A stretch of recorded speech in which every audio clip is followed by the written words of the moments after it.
The British are coming!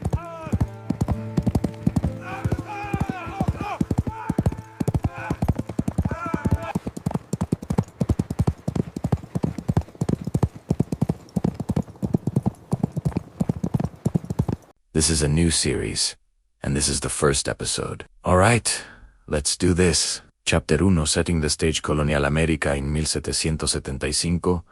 For more than a decade, relations between Britain and her American colonies have been growing increasingly tense. Years of new taxes and restrictions on trade and manufacturing had not only angered the colonists, but also caused them to become more unified and determined to fight for their rights as Englishmen. And now, as the spring of 1775 approached, it seemed as though a storm was brewing on the horizon. A storm that would soon engulf the entire continent in a maelstrom of violence, war, and revolution. The stage was set. The players were in place. All that was needed was a spark to ignite the powder keg. But where would that spark come from? Which event would serve as the catalyst for the coming storm? Let's find out. Tension hung heavy in the air like a thick fog over the bustling port city of Boston. It had been 3 months since the infamous Boston Tea Party, an event that had sent shockwaves throughout the British Empire and had raised the ire of the Crown. In response to the growing unrest among the colonies, Britain had dispatched additional troops to the city. And now, the streets of Boston were occupied by some 2,000 Redcoats under the command of Lieutenant Governor Thomas Gage.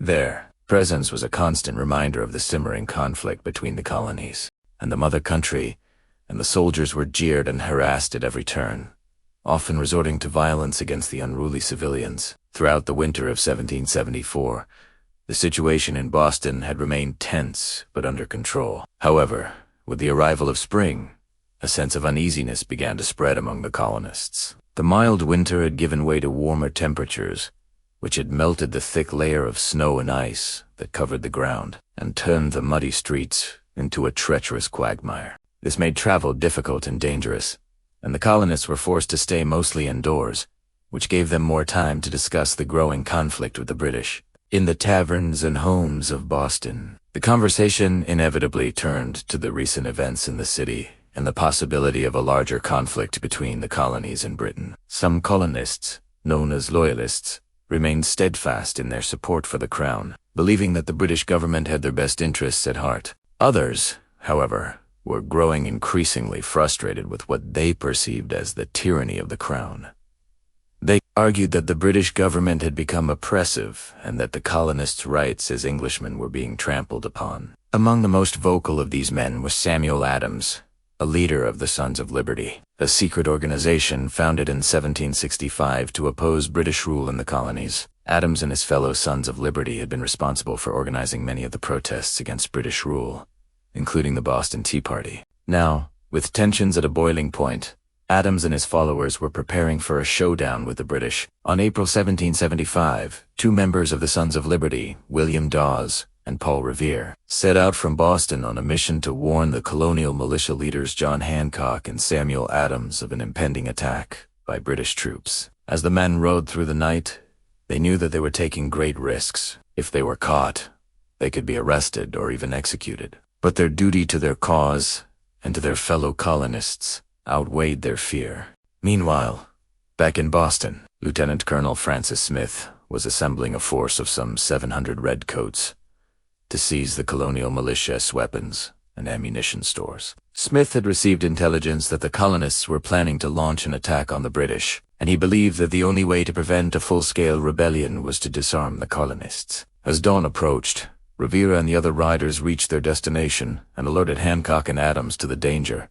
The militia leaders wasted no time in mobilizing the colonial forces, and within hours, thousands of militiamen had gathered, ready to defend their homes and their rights. Word spread quickly through the countryside of the coming conflict, and soon the militia was reinforced by men from neighboring towns. Among them was a young captain named John Parker, who led a company of Minutemen from the town of Lexington. Parker and his men arrived at the Old North Bridge in Concord just as the British were approaching. As the Redcoats marched through the town, they were met with the sight of some 700 to 800 militiamen standing defiantly in their path. For a moment, there was silence, broken only by the sound of the marching soldiers. Then the order was given and the militiamen opened fire. Parker and his men stood firm, returning the fire with deadly accuracy. In the end, the British were forced to retreat, suffering heavy casualties along the way. The battle was over before most of the town had even woken up, but its significance would echo throughout history.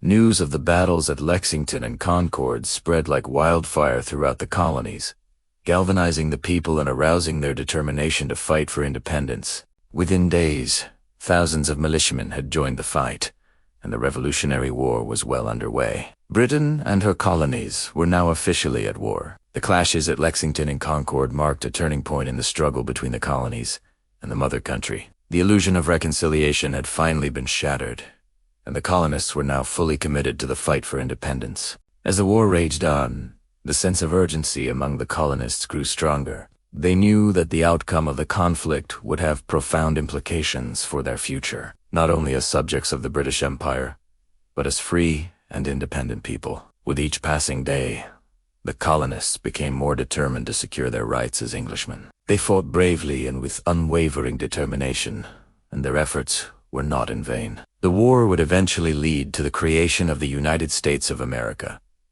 a new nation founded on the principles of liberty and democracy. And so the stage was set for the birth of a new nation. The battles of Lexington and Concord were the first shots fired in a war that would change the course of history. And as the colonists looked to the future, they knew that the road ahead would be long and arduous, but they were ready for the challenge. They were ready to fight for their freedom, and they were ready to build a new nation based on the principles of liberty and self-government. And so the story of the American Revolution begins. A story of courage, determination, and the pursuit of freedom. A story that would inspire generations to come. Lexington and Concord had proven that the colonial militia could stand toe-to-toe with the British Army and come out on top. But Gage knew that those victories would only embolden the rebels and make them more difficult to subdue. He needed to strike a decisive blow, something to shake the colonists to their core and break their spirit of rebellion, and he knew just how to do it. April 19th, 1775, the British were in retreat, slowly making their way back to Boston. They had suffered heavy casualties, and their morale was low. As they marched, they were harassed by the colonial militia, who ambushed them from the trees lining the road and picked them off with their muskets. Gage, along with his second-in-command, Lieutenant Colonel Francis Smith, knew that they needed to restore order and crush the rebellion before it spiraled out of control. They decided to send a message to the colonists, a message that would send shockwaves throughout the region and solidify the British position as a force to be reckoned with.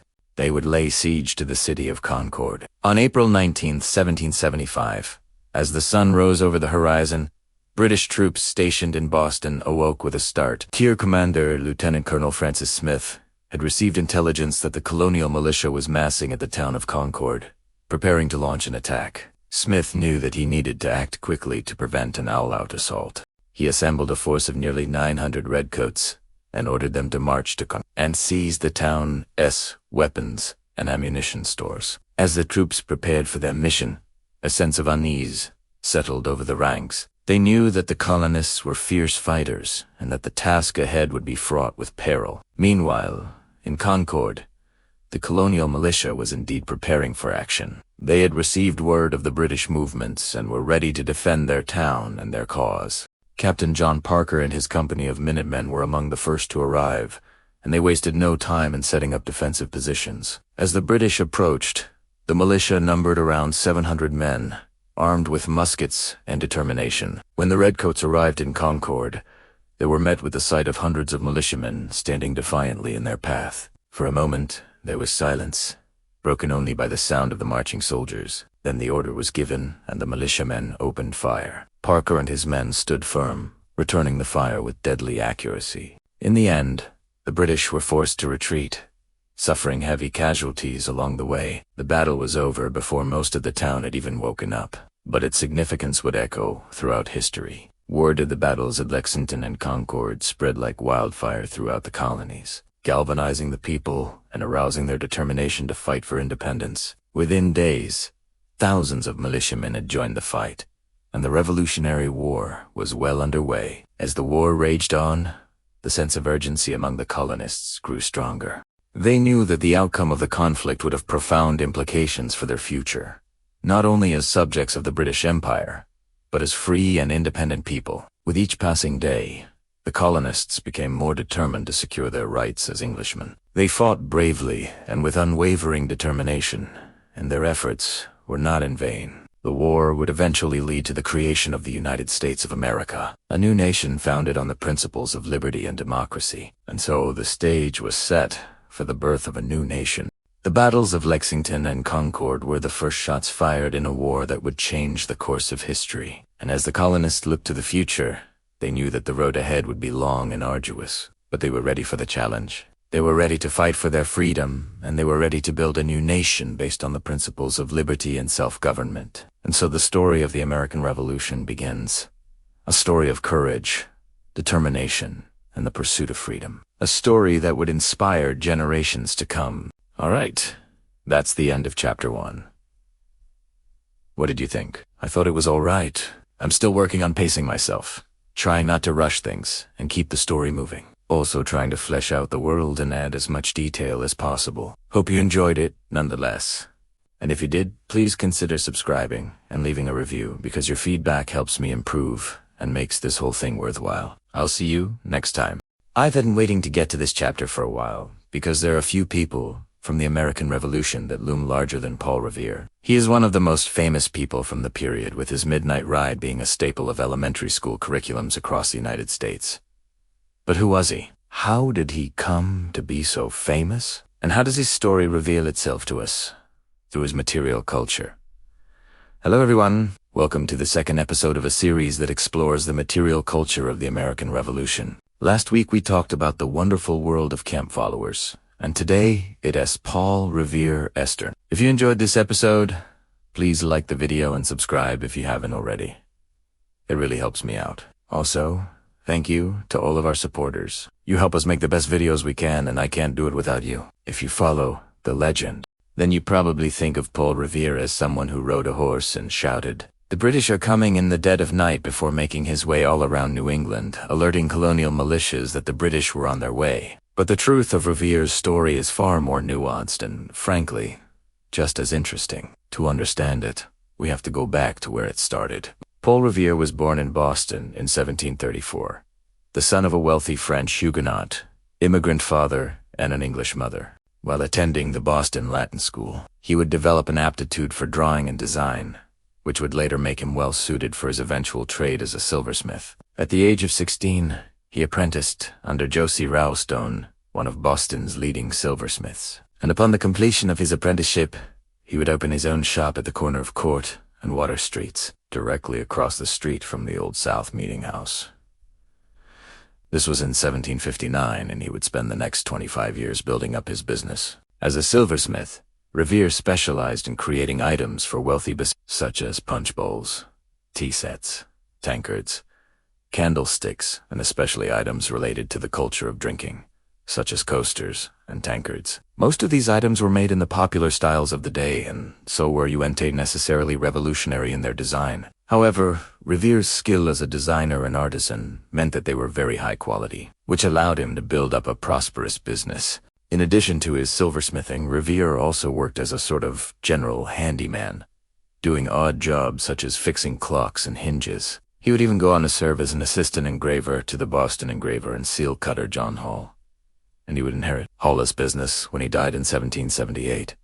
All this work kept him busy, and his reputation as a good craftsman only grew, all while living a quiet life with his wife and 5 children. However, beneath the surface of this quiet life, Revere was becoming increasingly interested in politics. For several years prior to the start of the American Revolution, he had been involved with a number of political organizations within Boston, including serving as a member of the powerful and secretive organization known as the Sons of Liberty. They were dedicated to opposing British rule in the colonies, and to protecting the rights and liberties of the colonists. So when tensions began to rise between the colonies and Great Britain, Revere was right there in the middle of it. One of the main ways that Revere contributed to the Sons of Liberty was by working as a messenger, delivering secret messages to other members throughout New England. It was during one of these trips that he would hear about the battles of Lexington and Concord, and famously returned to warn the other members of the Sons of Liberty that the British were coming. The next day, he would repeat this feat, riding to Charlestown to warn Samuel Adams and John Hancock.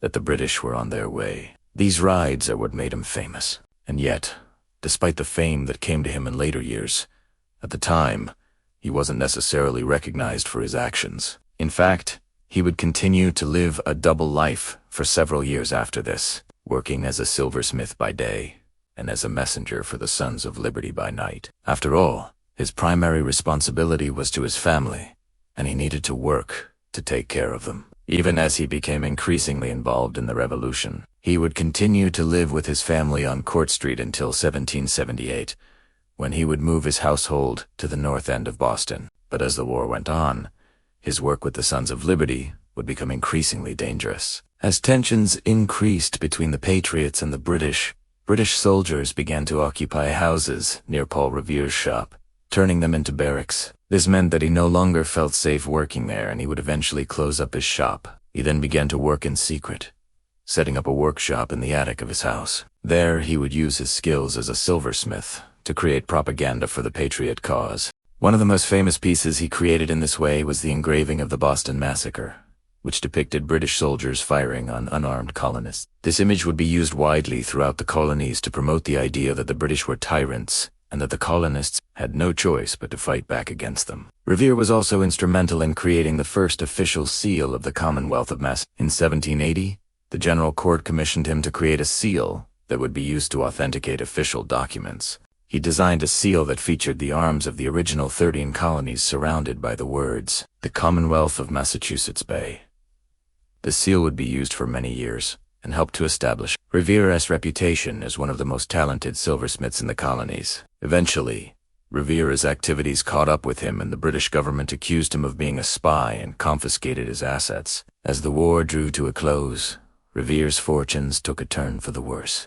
With the British occupying Boston, his home and workshop were at risk of being looted or destroyed. So in 1779, he moved his family to a safer location in Watertown. Once there, he set up a new workshop and continued to produce items for the Patriot cause. But with the war still raging, he knew that his family was never truly safe. So he decided to join the Continental Army and serve as an infantryman. He participated in several battles, including the Siege of Yorktown, where he helped to capture British General Cornwallis. After the war, Revere returned to Boston and found that his old shop had been destroyed. But undeterred, he used his experience from the war and his skills as a silversmith to start over. He opened a new shop and began producing items for the newly independent United States. One of his most famous creations from this period was a bowl he made to commemorate the peace treaty that ended the Revolutionary War.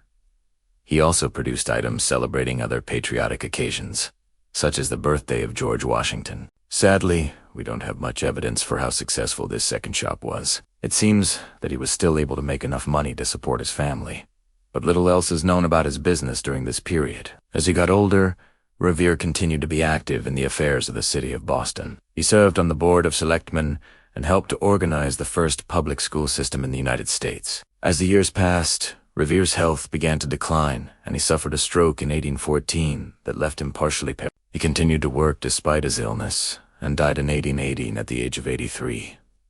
Upon his death, he left behind a legacy as one of the most talented silversmiths in American history and one of the key figures of the American Revolution. When we think of Paul Revere today, we often remember him for his midnight ride, and yet that was only a small part of his story. He was a gifted silversmith whose work helped to shape the early years of the United States. He was also a messenger, an engraver, an activist, and a soldier. His life was a testament to the idea that even the most ordinary people can make an extraordinary contribution to history.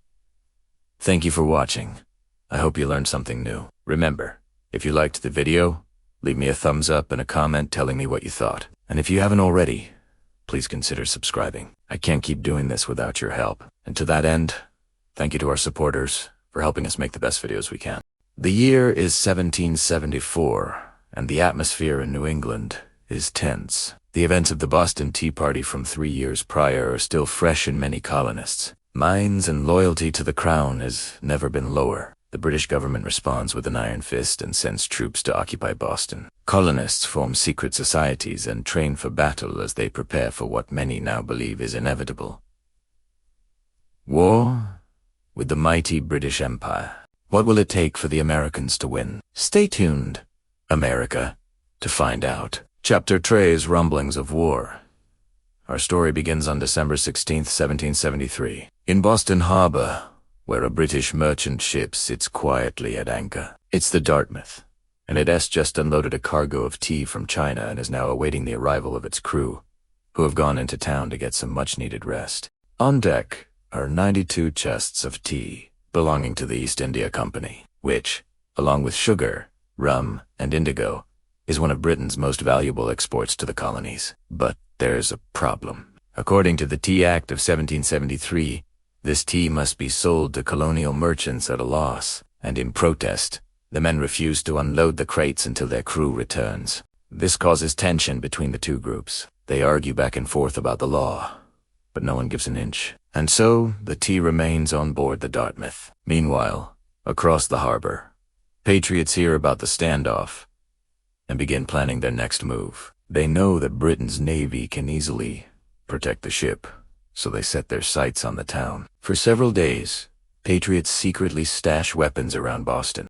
Then, on December, disguised as Mohawk Indians, a group sneaks onto the dock where the Dartmouth is anchored and begins unloading the tea. A patrol boat arrives, but the men pretend to be fishermen and hide among the crates. When the ship's crew returns and realizes what's happening, it's too late. The tea is being dumped into the sea. By the time dawn breaks, 92,000 pounds of tea, worth nearly $1 million in today's money, is at the bottom of Boston Harbor. Word of the Boston Tea Party spreads quickly and a firestorm of controversy erupts across the colonies. Patriots celebrate the defiance of British rule, while loyalists worry about the growing unrest. But no one is more outraged than King George II.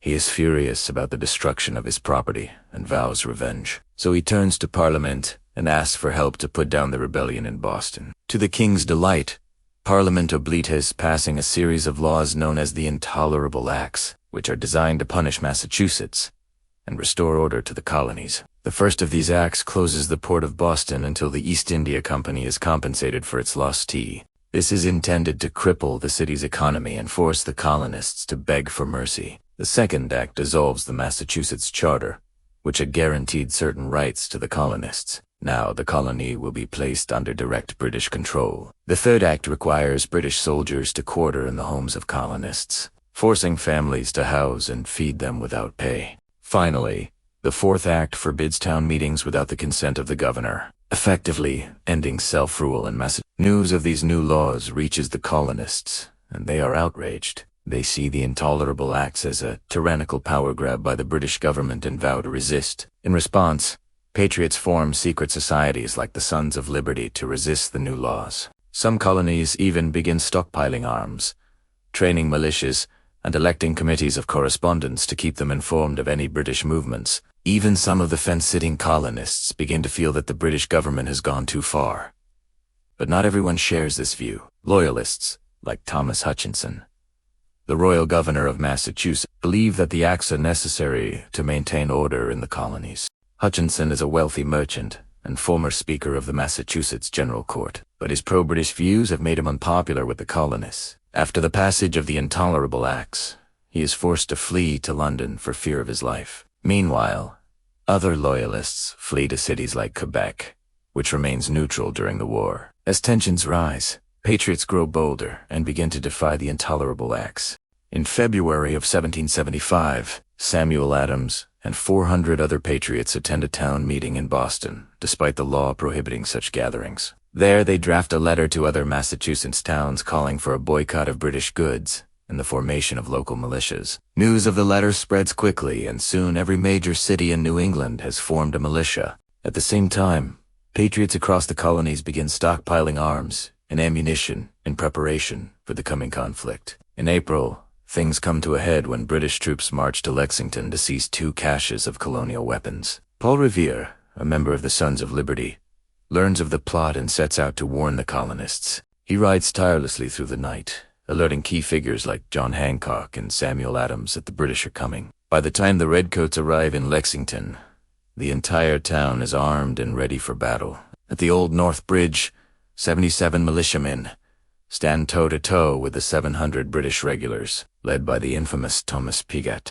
Someone fires, but we don't know who. Soon both sides are firing and 8 Americans are dead or wounded. This event would become known as the Battles of Lexington and Concord. Now the war is on and the British are on the run, but their retreat is not without its casualties.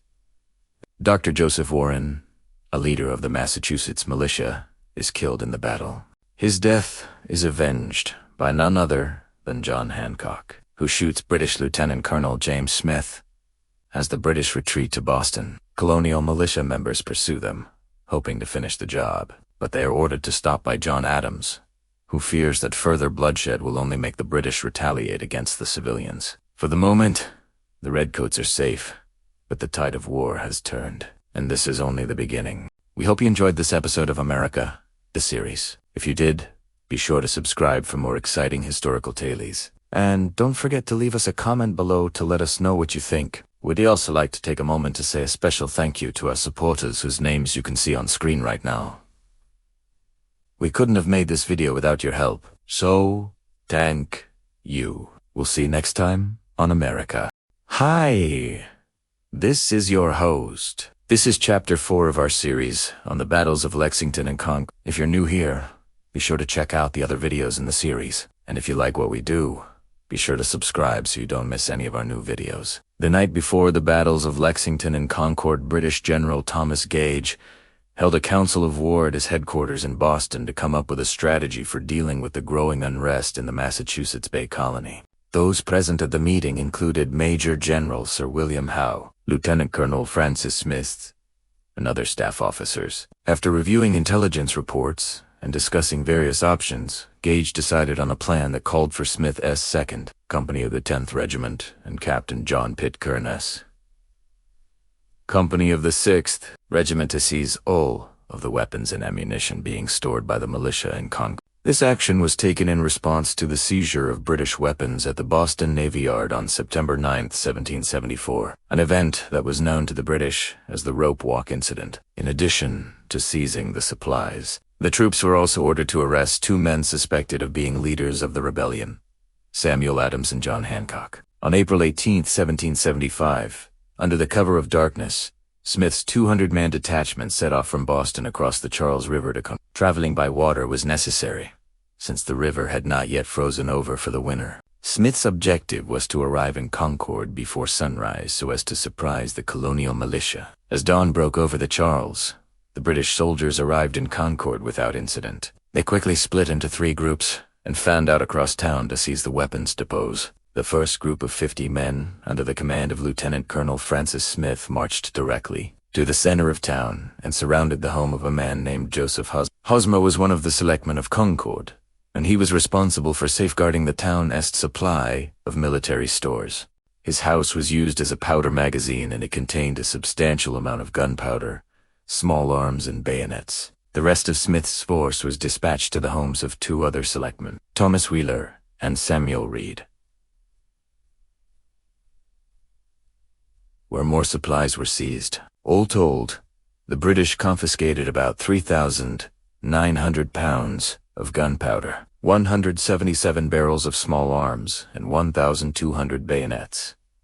These supplies would later be used by the British Army during the siege of Boston. As the troops were gathering outside Hoskins' house, however, they were confronted by a group of armed militiamen, led by Captain John Parker. For the next hour or so, the 2 forces faced each other down, exchanging angry words, but firing no shots. Then, as the British prepared to leave, Parker's men retreated and allowed the British to depart without further incident. Having completed their mission, Smith's force retraced their steps back to the river, arriving there at about 9:30 a.m. They then embarked on the boats and began the journey back to Boston. Meanwhile, as the first light of dawn painted the sky over Concord, another detachment of British soldiers set out from Boston to arrest Samuel Adams and John Hancock, under the command of Lieutenant Colonel James Drakensberg. This force consisted of a single company of 30 grenadiers and 50 men from the 1st Battalion of the 10th Regiment under Captain John P. Drakensberg's orders were to arrest Adams and Hancock, 2 of the most vocal advocates for independence from Britain. Drakensberg and his men traveled by land along the old post road, which ran through the towns of Medford and Arlington on their way to Lexington. Though the road was well maintained and smooth, It was nonetheless a difficult march for the soldiers who carried with them their muskets, bayonets, pistols, blankets, food, and ammunition. Additionally, the column had to stop several times for the purpose of changing guards. The difficulty of the march was compounded by the fact that the soldiers were dressed in full uniform, which made the task of marching even more laborious. At around 4 o'clock in the morning, as the column approached Lexington, they were met by a group of armed militiamen positioned along the road near the Hancock-Clark house, the home of John Hancock and his cousin Samuel Adams. For the next half hour, the two forces remained at a standstill, glaring at one another and exchanging heated words. During this time, several attempts were made to parley with the militia, but all of these attempts failed. Finally, at about 4:30 a.m., British Captain John Pitcairn ordered his men to advance. The order was given in these exact words: "Light infantry, take your muskets, shoulder arms, and let's go on and give these sons of liberty a little surprise."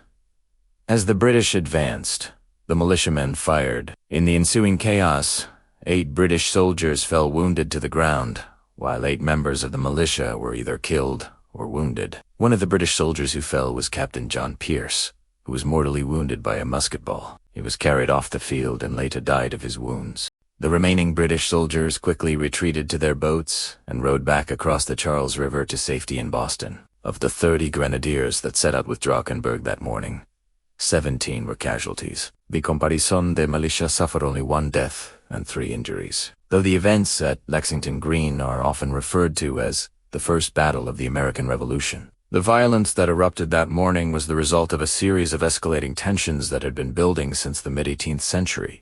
The British policy of salutary neglect, which had previously allowed the colonies to develop a degree of self-government, was now being replaced by a more aggressive and intrusive policy that sought to bring the colonies into closer conformity with the mother country. This shift in policy was driven in part by the desire to extract greater economic benefits from the colonies, but it was also motivated by a genuine fear on the part of the British government that the colonies were becoming too independent and too powerful. The British believed that the colonies needed to be brought back under tighter control, and they were willing to use force if necessary to do so. The colonists, for their part, resented what they saw as an infringement on their rights and liberties, and they were determined to resist any attempt to impose greater British control on their affairs. The result was a growing sense of tension and animosity between the two sides. And when violence finally erupted at Lexington and Concord, it was the culmination of years of mounting frustration and resentment.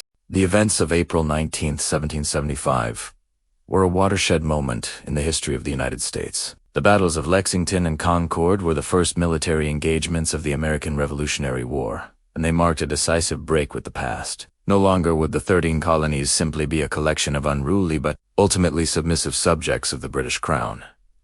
They were now a nation in the making, a nation that was prepared to fight and die for its freedom. And in the years that followed, the courage and sacrifice of the Patriots at Lexington and Concord would serve as an inspiration to generations of Americans. It is important to note that the British did not act in a vacuum. They were responding to perceived threats and challenges, and they genuinely believed that they were acting in the best interests of the empire. At the same time, however, it is also important to recognize that the British were not invincible and that they were not beyond making mistakes. In fact, some of their actions, such as the deployment of troops to seize weapons and arrest rebel leaders, were deeply unpopular in the colonies, and they only served to galvanize opposition to British rule. In the aftermath of the battles of Lexington and Concord, both sides would claim victory. The British would argue that they had successfully seized weapons and arrested rebel leaders, while the colonists would celebrate the courage and determination of their militiamen. But the truth was that neither side had achieved their objectives. The British had suffered heavy casualties and been forced to retreat, while the colonists had failed to prevent the British from seizing weapons and ammunition. Nevertheless, the battles of Lexington and Concord would have a profound impact on the course of history. They marked the beginning of the American Revolution, and they set in motion the events that would lead to the creation of the United States of America. If you'd like to learn more about the battles of Lexington and Concord, be sure to check out the other videos in our series. And if you haven't already, please take a moment to subscribe so you don't miss any of our new videos. Thanks for watching. Alright, let's get into it. Chapter 5. The Secret Patriot Networks. This is the first in a series of chapters that detail how the Patriots created their own shadow government to run their revolution. In order to challenge the power of the British Empire, they had to build their own communication networks, courts, post offices, military supply system, hospitals, and even financial institutions. In this video, we're going to focus on their communication networks, specifically the committees of correspondence, local watchmen, and Patriot couriers, like Paul Revere. So first, let me say that I am absolutely thrilled with all the support that this channel has received over the last few months. So thank you all so much for watching and supporting my channel. And special thanks to our supporters who are listed on the screen now. You guys help me make this the best educational channel I can. And if you want to join our growing list of supporters, you can find links in the description below. Now, back to the video. While the vast majority of colonists were not actively involved in the revolutionary movement by the outbreak of war in 1776, a sizable number of patriots had formed their own secret networks of communication and transportation that stretched from New England to Georgia. These networks functioned independently of royal officials, Anglican ministers, and most merchants, which made them more difficult for the British to infiltrate or control. And although these networks served many purposes, the most important was the rapid spread of news and information.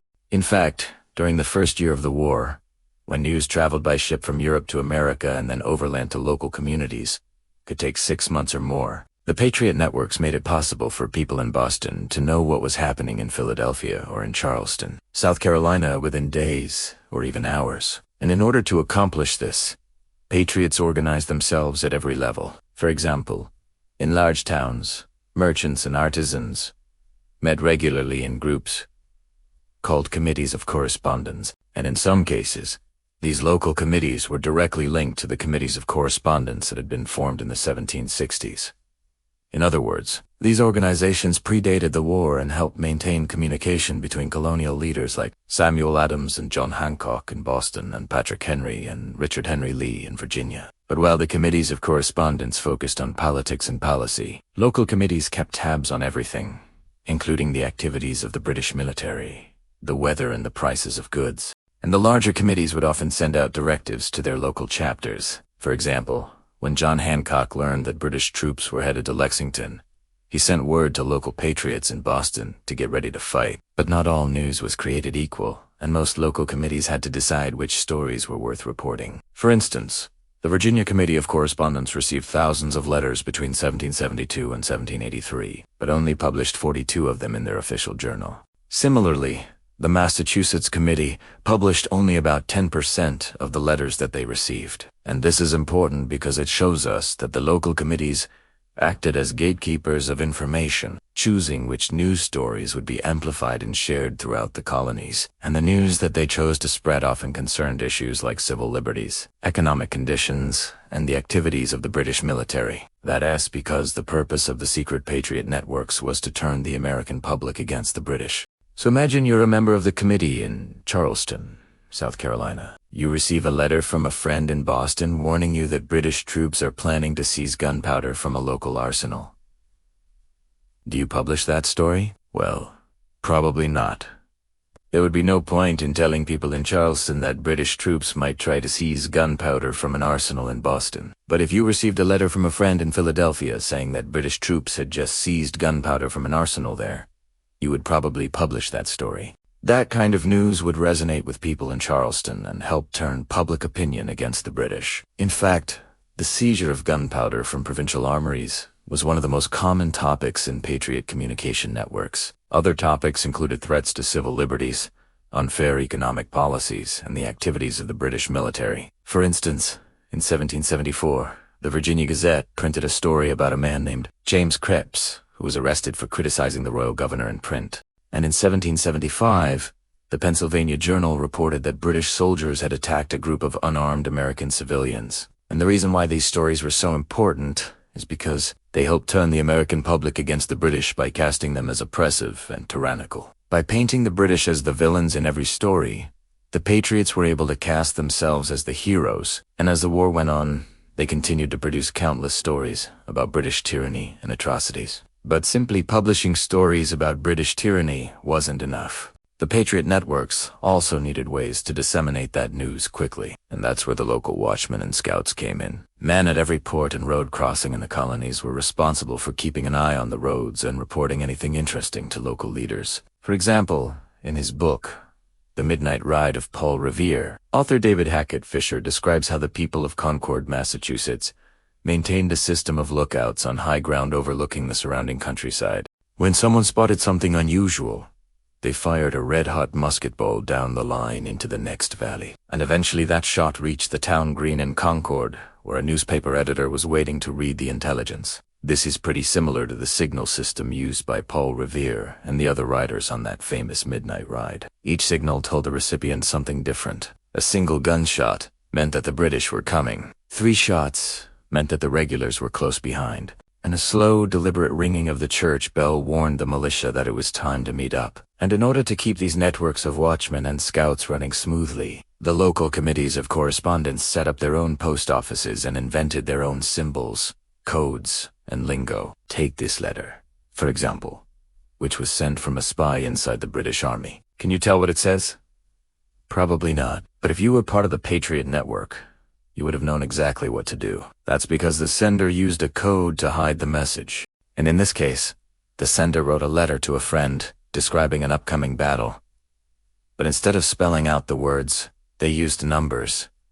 A equal to 1, B to 2, C to 3, and so on. And by using this simple substitution cipher, they were able to hide their message in plain sight. And of course, there were even more sophisticated codes that were used by spies and couriers like Paul Revere. As I mentioned in Chapter 2, Paul Revere was a member of the Masonic fraternity, and he used his membership in order to hide messages inside plain sight. For example, when Revere rode from Boston to Concord to warn Samuel Adams and John Hancock that the British were coming, he also had a prearranged signal to alert his fellow Masons that he was carrying secret documents. He knocked on the door in a specific pattern, turned around 3 times, and walked away. If the knock was answered, then he would continue on to Concord. But if the person at the door didn't understand the signal, then Paul Revere would simply walk away and find another courier. So those are just a few of the ways that the Patriots built their own secret networks to communicate with each other during the American Revolution. In the next video,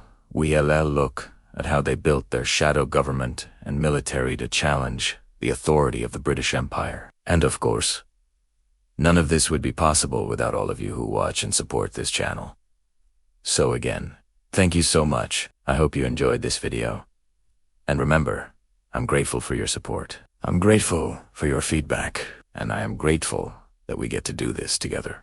If you want to learn more about the secret networks of the American Revolution, check out the additional resources. And if you'd like to support this channel, you can find links to those in the description below. Thank you for watching.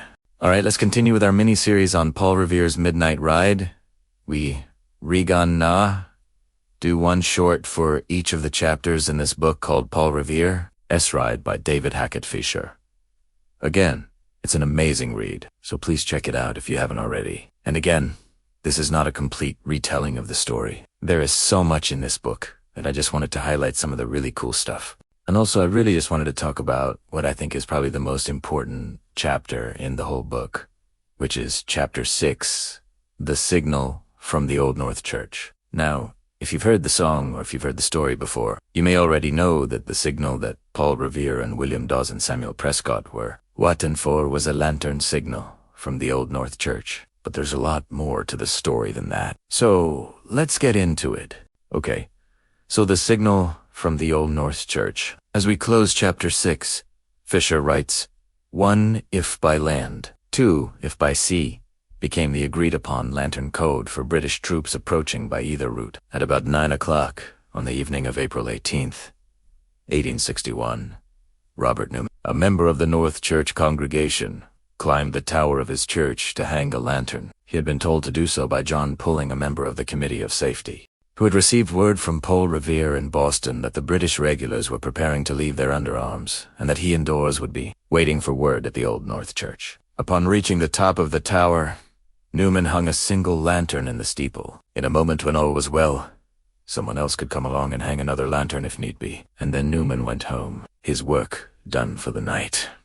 A few minutes later, Paul Revere arrived at the foot of the tower and, having found no lantern hanging there, climbed up to where Newman had worked. When his own lantern was suspended in the air, Revere could see it from his vantage point below. He could also see the lantern in the Old South Church tower across the Charles River glowing brightly against the background of the twilight sky. It was a brilliant signal, visible for miles around, and it set the ride in motion. There's a lot to unpack here. But first, let's go back to the beginning of the chapter. A few pages prior to this passage, Fisher talks about how the Committee of Safety in Boston decided that lanterns would be used to communicate with Paul Revere, who would be acting as a courier between Lexington and Boston. Here's that passage. On April, after hearing rumors of impending British activity, Paul Revere wrote to John Hancock and Samuel Adams, asking to be put on the alert. That same day, the Committee of Safety responded, "We have reason to believe that the enemy will, previous to their departure, attempt to seize some stores and make some prisoners. And should they attempt it in Boston, you are to leave immediately and ride to Lexington. One of a committee will be always at your house till further orders." This arrangement left the precise timing of Revere's departure to chance, which created a problem for those trying to send him signals. How could they let him know when the time was right? They settled on lanterns in the steeple of the Old North Church. According to the historian John S.T. Fisher quotes here, the lanterns were to be hung in the church spire. If the British were coming by land, one lantern. If by sea, two. End quote. So the system wasn't without its flaws. Like, for example, how exactly was Revere supposed to see the signal from his house? But it was the best they could do. So then we get to the passage I just read. Robert Newman climbs the tower, hangs the lantern, and then goes home. A little bit later, Ribera Rivas climbs the tower and hangs his own lantern. So why did they both climb the tower and hang their own lanterns? Well, because they didn't know if the other person had gotten there before them. And of course, they couldn't assume that the signal would still be there if they got there too late. So they both climbed the tower to hang their own lanterns, just in case the other person didn't show up. So now we have two lanterns in the tower and Revere can see them both from where he is standing.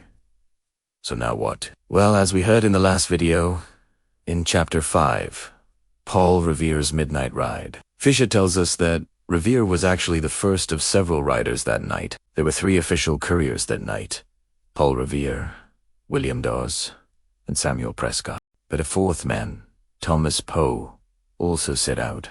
Actually, the first of all the riders. He saw the lanterns and assumed that the signal meant that the British were coming by sea. So he set off for Concord. But Poe took the northern route, through Medford, which was longer than the other routes. And Fisher writes that Poe's failure to reach Concord in time to warn the town before the British arrived has made him almost unknown outside New England. However, there is evidence, Fisher writes, that many people thought Poe had been the first rider that night. Later in the chapter, Fisher writes, "Indeed, the tradition of a lone rider making a lone dash through the country has obscured the deeds of all the other riders, especially Poe, who came so close to being the first." So because Poe was the first to set out, but then he took the long route, he ended up arriving in Concord well after the British got there. So Ribere, who was actually the second rider, got there well before the British, but he also had company. William Dawes arrived only about 15 minutes after him. All right, so remember, 2 lanterns meant that the British were coming by sea, and that was indeed the case. The next morning, news spread quickly that the British had landed troops in Lexington and as we heard in the last video, the militia gathered in Concord that night, and then set off toward Lexington to intercept the British troops who were on their way back to Boston. And that's what led to the battles at Lexington and Concord on April 19, 1775.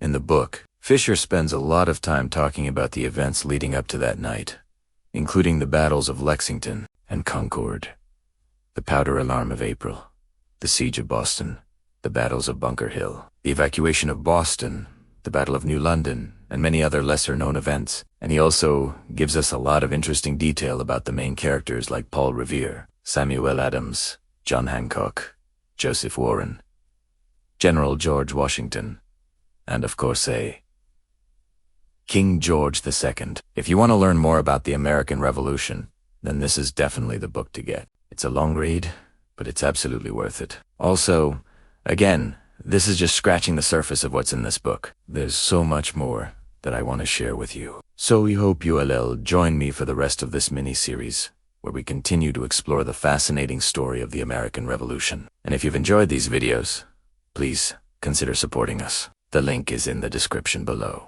Thank you so much for watching, and I'll see you next time.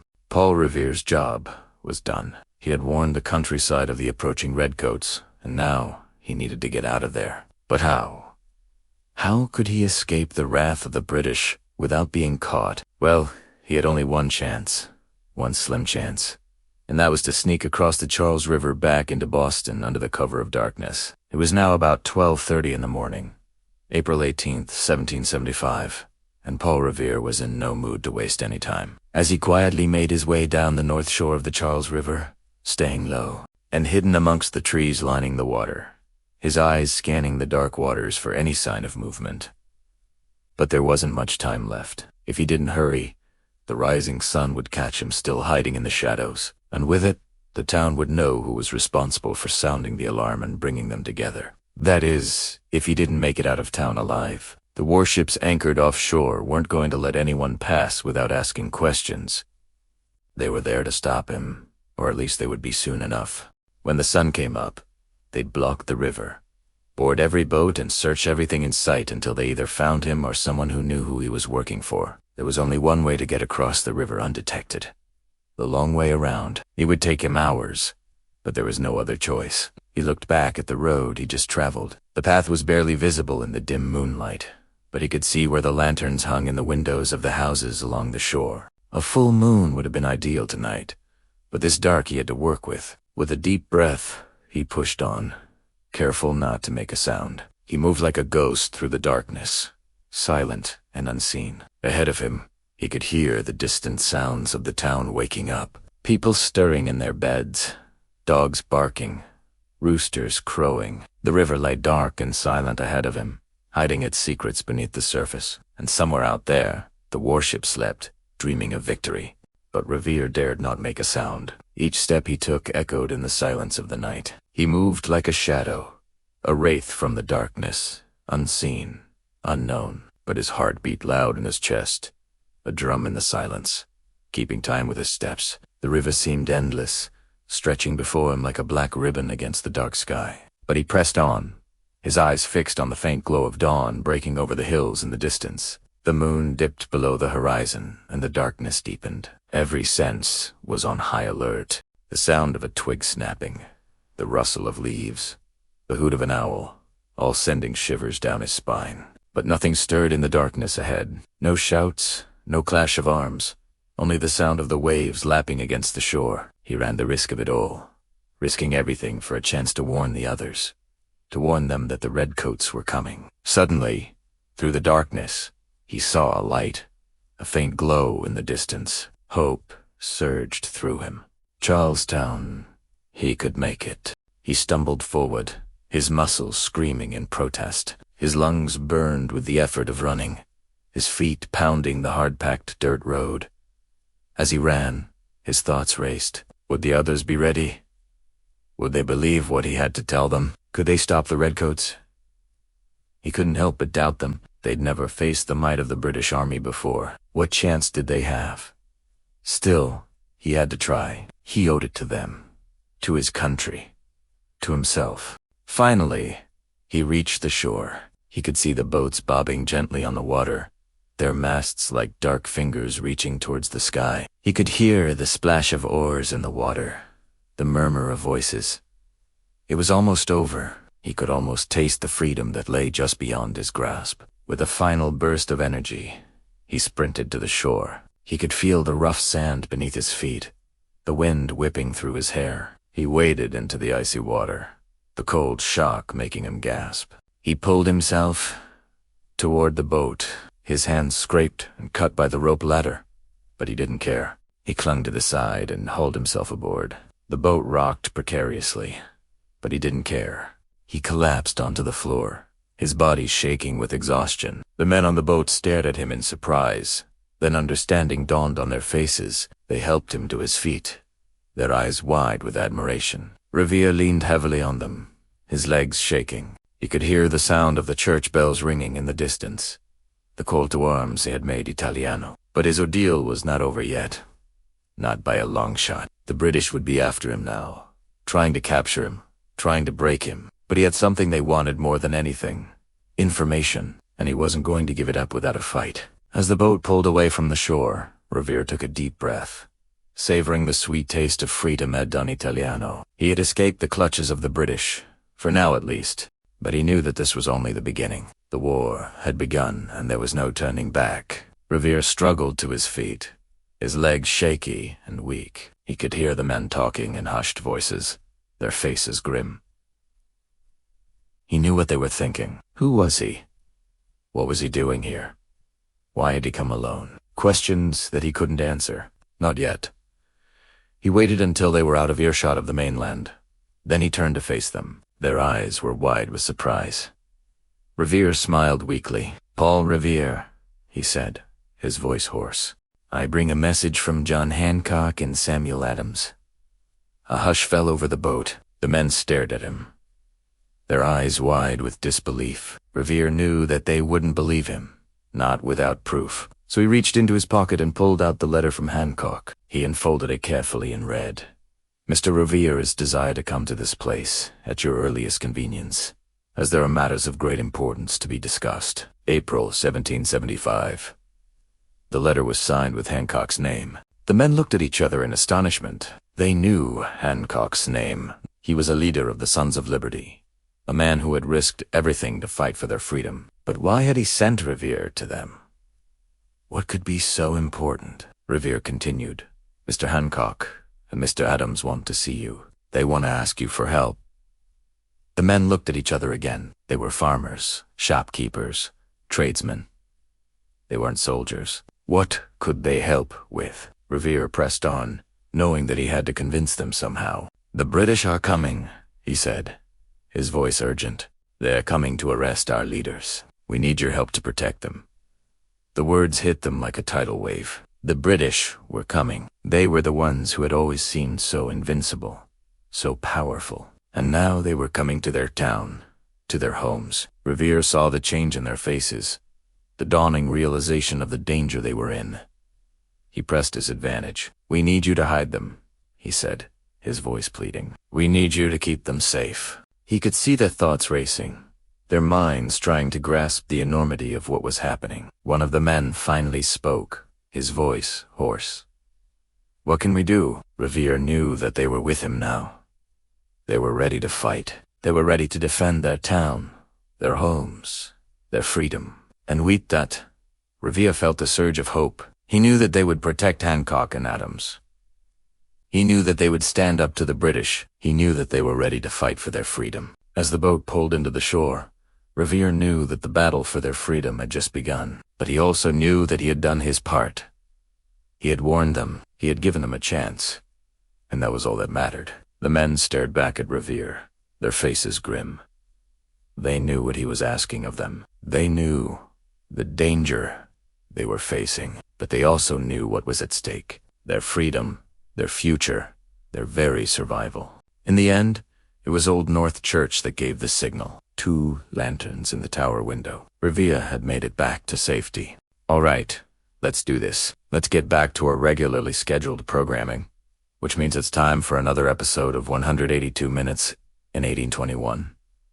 In case you missed them, you can find the first 2 episodes right here on this channel. We're doing these special mini videos every Sunday during April, which is of course Patriots month here on this channel, because we are counting down the 182 days between Lexington and Yorktown. Remember that? The 182 days between Lexington and Yorktown. This is episode 3. Let me just remind you real quick what happened last time. Well, we left off with Paul Revere finishing up his preparations in Charlestown. He's got his horse saddled and he's got his pistols ready. And he knows that something important is about to happen tonight. It's April 18th, 1775, and he's just about to ride out of town and start spreading the alarm. So let's pick it up now, as Paul Revere leaves Charlestown and begins his famous ride. Our old friend Ezekiel Elliott is waiting for him in Medford, and they'll ride out together, past the Stone and Powder House, then separate so that Paul can go through Lexington and Concord. These will be 2 very busy towns once things start popping off tomorrow. You know what I always say? If you want to hear about artillery, come to Lexington and Concord. But don't get there until at least noon. You won't believe what you'll see. Anyway, Paul's going to try to get some rest before dawn, but not much sleep comes easy in these turbulent times. And what follows is my attempt to put myself in Paul Revere's shoes and experience what he experienced in as close to real time as I possibly can. Keep in mind that the following is all in my head, so it may not have anything to do with what actually happened. Now, let's go! The darkness of night covers the countryside like a blanket. Not even the chirping of crickets dares break the silence. I walk slowly through the stillness, each footstep a whisper in the vast expanse of night. A cool breeze caresses my face, carrying with it the scent of damp earth and distant wood smoke. The moon, a silver sliver in the inky sky, offers little to pierce the gloom. My eyes, adjusting to the shadows, discern the familiar landmarks of the road, the gnarled branches of ancient trees, the stone walls that mark the boundaries of this quiet countryside. The rhythmic breathing of my horse is the only sound that dares disturb the peace, his soft whinnies echoing my own unease. The silence is heavy with anticipation. It feels as if the very air is holding its breath. In this pregnant quiet, the weight of the coming dawn presses down, a reminder that soon the tranquility will shatter. With the first light, I feel a strange kinship with the night, a shared understanding of the momentous events about to unfold. We are both witnesses to history in the making. The night and I, united in the face of the approaching dawn. My horse paws the ground impatiently, eager to be on his way. I tighten my grip on the reins, feeling the strength of the animal beneath me, sensing his readiness to carry me through the night. With a final nod to the sleeping town, I urge him forward. We emerge from the tree line onto the main road. I pull my hat low over my eyes, shielding my face from the darkness above. As we move forward, the darkness seems to recede, giving way to the faintest hint of gray at the eastern edge of the sky. I quicken my pace, urging my horse to a faster stride, each hoofbeat a drumbeat. In the growing chorus of dawn, the first faint streaks of daylight begin to paint the eastern horizon, chasing away the deepest shadows. I lean forward, my eyes fixed on the path ahead, my gaze unwavering. With the coming light, the urgency of my mission grows. The safety of night is slipping away and I must press on. I urge my horse onward, my voice firm, my purpose clear. Soon, the sleepy towns of Lexington and Concord will stir, and I must be there before the sun climbs high in the sky. The countryside blurs into a tapestry of dark shapes and fleeting glimpses of light. The rhythmic clatter of hooves on the hard-packed road is the only sound that matters. The rising sun, a silent observer, casts long shadows that stretch and twist before me. The darkness is my companion now, but it is a darkness filled with purpose. The coming day will bring challenges, but tonight I ride with the darkness, a solitary figure against the fading night, carrying with me the fate of a nation's hopes. Now, if you've been keeping track, you'll know that this took about 15 minutes. That's how long it takes Paul Revere to get from Charlestown to Lexington. If you'd like to make the trip yourself, you can visit the Paul Revere Trail in modern-day Lexington. It's an easy stroll and a great way to learn more about this important part of American history. Of course, once he arrives in Lexington, Paul Revere is gone. Now wake up everyone in town so that they can get ready to fight the British when they arrive. We'll talk about that next time. If you're new here, remember to subscribe so you get notified every time we post a new video, which should be pretty soon. This has been 182 Minutes in 1821, Chapter 8, Galloping into History. This is the third episode in our special series where we count down the 182 days between Lexington and York. If you missed the first two episodes, you can check those out right here. Make sure you swing by our website today and every day for all the latest in 18th century news. And don't forget to drop us a comment down below. Tell us what you think. We love reading your comments. All right, everybody.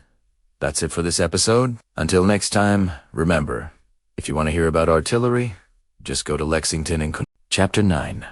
The riders multiply as the sun rose over the horizon, casting long shadows from the trees lining the banks of the Charles River.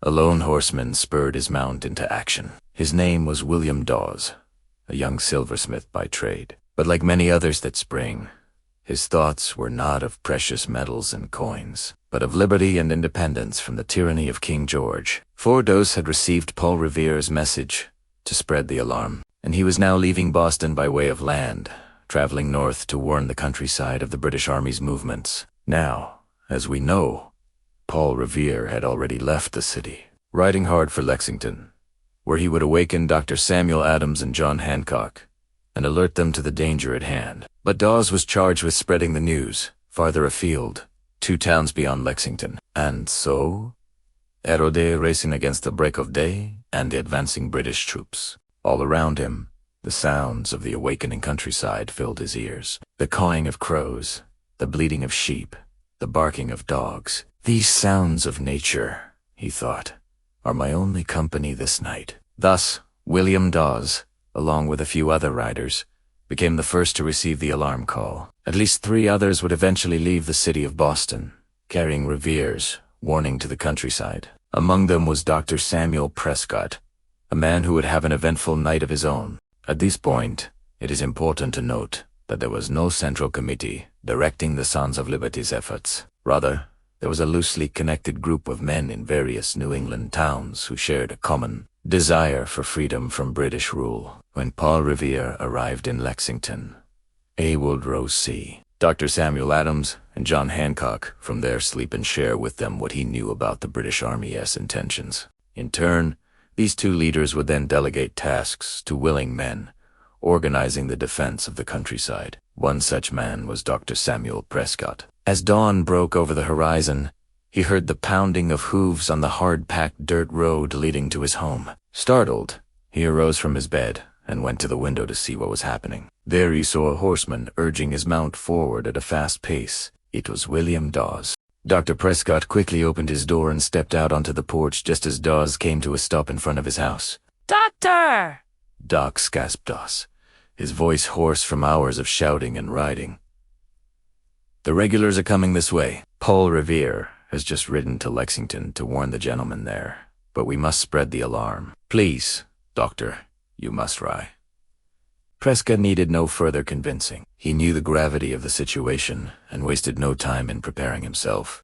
Throwing a saddle on his horse, he listened intently as Dawes delivered his message. The British regulars were indeed on the move, sailing up from Boston Harbor aboard nearly a dozen ships. Their landing party would consist of nearly 1,800 soldiers, led by Lieutenant Colonel Francis Smith.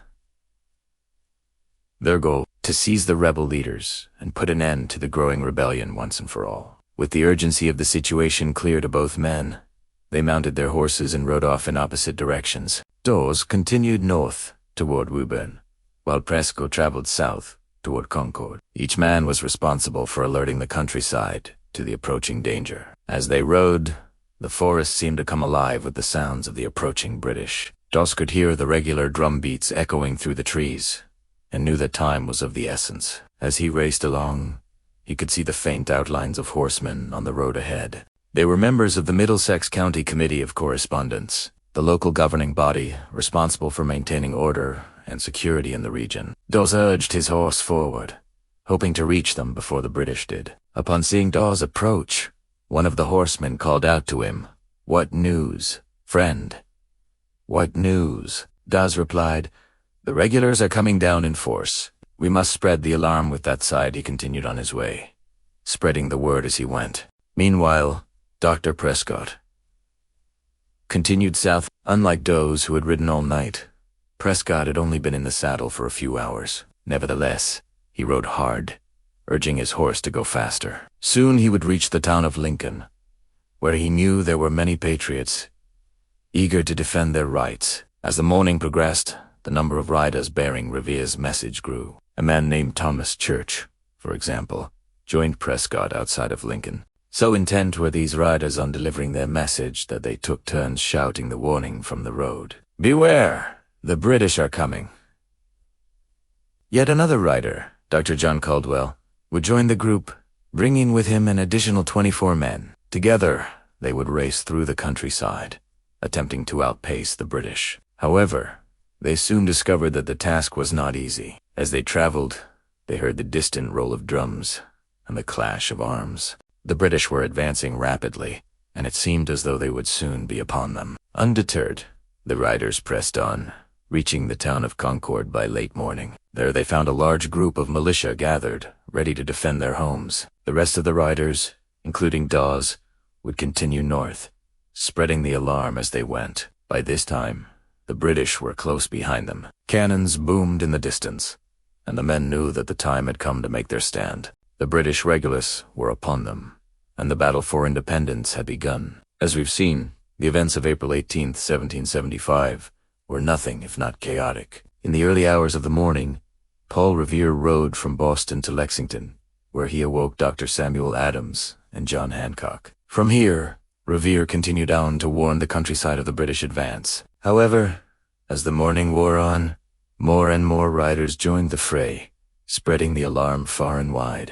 Among them were William Dawes, who left Boston with Revere, and Dr. Samuel Prescott, who joined Dawes later after receiving his message. These men, along with several others, raced against time, attempting to outpace the British regulars. Their mission was simple, yet crucial. They had to deliver Paul Revere's message and warn the countryside that the British were coming. As they rode, they faced danger at every turn, hearing the distant roll of drums and the clash of arms. Still, they pressed on, reaching the town of Concord by late morning. There they found a large group of militia gathered, ready to defend their homes. Meanwhile, the rest of the riders continued north, spreading the alarm as they went. By this time, the British were close behind them, and the battle for independence had begun. This chapter has been about more than just the actions of a few brave riders. It has been about the importance of communication in the face of danger. In the early hours of April 18th, 1775, Paul Revere rode from Boston to Lexington, where he awoke Dr. Samuel Adams and John Hancock. This was the first step in a chain reaction that would ultimately lead to the American Revolution. Revere's message spread like wildfire, and within hours, the countryside was buzzing with the news that the British were coming. This was due in part to the efforts of William Dawes and Dr. Samuel Prescott, who joined Revere in his ride and helped to spread the alarm. Addition agi, several other riders joined the group, bringing with them even more men to help fight the British. In the end, the battle for independence was won not because of one man's actions, but because of the collective effort of countless brave souls who stood up against tyranny and fought for freedom. That concludes Chapter 9 of the Liberty's Torch series. The Riders Multiply. If you enjoyed this episode, please remember to subscribe to our channel and leave us a comment below to let us know what you think. And, as always, thank you for watching. Paul Revere and William Dawes write to warn the countryside that the British are coming. But in Chapter 10 of the Patriot, it becomes apparent that the British were already gone when they arrived. What's going on? Let's find out. It is April 18th, 1776. In the last scene of Chapter 9, we saw Paul Revere finishing up his preparations for his midnight ride. His boat was launched, loaded with supplies and ready to be rowed out into the Charles River. His horse was saddled and bridled and waiting for him by the water's edge, and he had taken all the necessary steps to ensure that his friend and fellow messenger, William Dawes, would also be ready. The two of them were going to meet at the Old North Church, where one lantern hung from the steeple for a signal that the British were coming by sea, and two lanterns would indicate that they were coming by land. Paul hoped and prayed that he would be able to see only one lantern so that he could go to sleep. But when he got to the church, there were two lanterns in the steeple, meaning that the British were coming by both land and sea, which meant that both Paul Revere and William Dawes would need to start their rides at the same time, heading out into the darkness to try to warn the countryside of the approaching British. The men who manned the watch on the shore saw the lanterns lit at the Old North Church and quickly began sounding the alarm. A series of loud blasts from their horns echoed across the river, carrying the message that the British were coming. But even before the last echo faded away, Paul Revere and William Dawes were racing out of Boston, determined to get the message out ahead of the advancing British troops. And while they rode hard, the British did not move quickly. They were still loading up their boats and didn't begin unloading until after 2:30 in the morning. So when the first Redcoats began to hit the road around 3, their pace was slow and deliberate. They moved steadily forward, making sure that each man and officer was accounted for and that no stragglers were left behind. Their progress was much slower than the speed of sound, Revere's and Dawes's ride. The warning they carried spread quickly as people heard the approaching footsteps and ran to tell their neighbors, who then ran to tell their neighbors, and so on. And by the time the Redcoats reached Lexington, Most of the town was awake and preparing to resist the British landing. This was not how things were supposed to go. The British were supposed to catch the countryside off guard and be able to take Lexington without resistance. This way, they would be able to send back a report that the town was undefended and that the rest of New England was vulnerable to a surprise attack. Instead, as the sun began to rise, the British found themselves facing down a group of armed Minutemen, men who had been called together at the old burying ground by the ringing of the town's alarm bell. So why are the people of Lexington better prepared than the British expected? To find out why, let us go back to that night in Boston and watch what happened there as the British prepared for their advance. As the men of the 10th and 59th Regiments began loading up their equipment onto carts, and then themselves onto boats, an argument broke out between Lieutenant Colonel Francis Smith and Major John Pitt. Francis Smith commanded the 10th Regiment and was given command of the whole brigade while they were in Boston. He was responsible for the planning and execution of the operation and had chosen the route the troops would take north out of the city to Lexington and Concord. Major Pitcairn, on the other hand, was in charge of the 59th Regiment and wanted to take a different route. It was a shorter cut that would take them through Charlestown and over the stone bridge to Menotomy, present-day Arlington, but Smith rejected his idea, stating that Charlestown was too heavily garrisoned by rebels and that he didn't want to risk a fight there.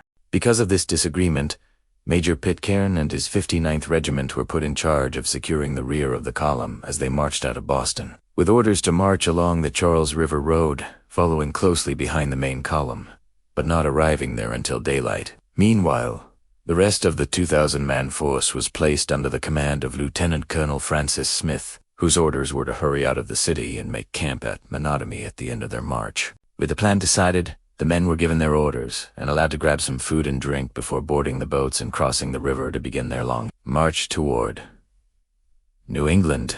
Now, this might have been a good plan had it worked the way it was intended. The problem was that the British forces were slowed by the volume of equipment they needed to bring with them and the number of non-combatants in their ranks. Not every soldier in those regiments was a seasoned veteran. Some were young boys, barely old enough to shave, pressed into service and forced to carry supplies and equipment. Others were older men who were being paid extra to serve as temporary officers. They were called commissioned non-combatants, or gentlemen volunteers. Both groups were given positions at the rear of the column, helping to push the carts along the road and bring up the rear. These extra people and equipment bogged down the march and made it much slower than anticipated. But even if the British had been able to move faster, the terrain slowed their pace as well. Most of the road from Boston to Lexington went through the countryside. They weren't marching down a straight highway, but rather through small villages, across fields, and over rivers. The narrow roads and rough terrain made moving large numbers of troops difficult and dangerous, and so the British continued to move slowly and carefully, stopping often to make camp and respawn. And with all these delays, it was nearly daylight by the time they reached Lexington, hours after the signal lanterns had been lit in Boston, and long after Paul Revere and William Dawes had spread the alarm. And that's why the Minutemen were able to form a defensive line on the Lexington Green. The British didn't realize it, but they were walking right into an ambush. Now, do you think the British could have won the Revolutionary War? If you want to find out what might have been different if they had, check out my podcast, where the outcome of the American Revolution is changed every episode. There are currently over 150 episodes available, with new ones released every week. The latest episode is about Benedict Arnold becoming Prime Minister of the United Kingdom.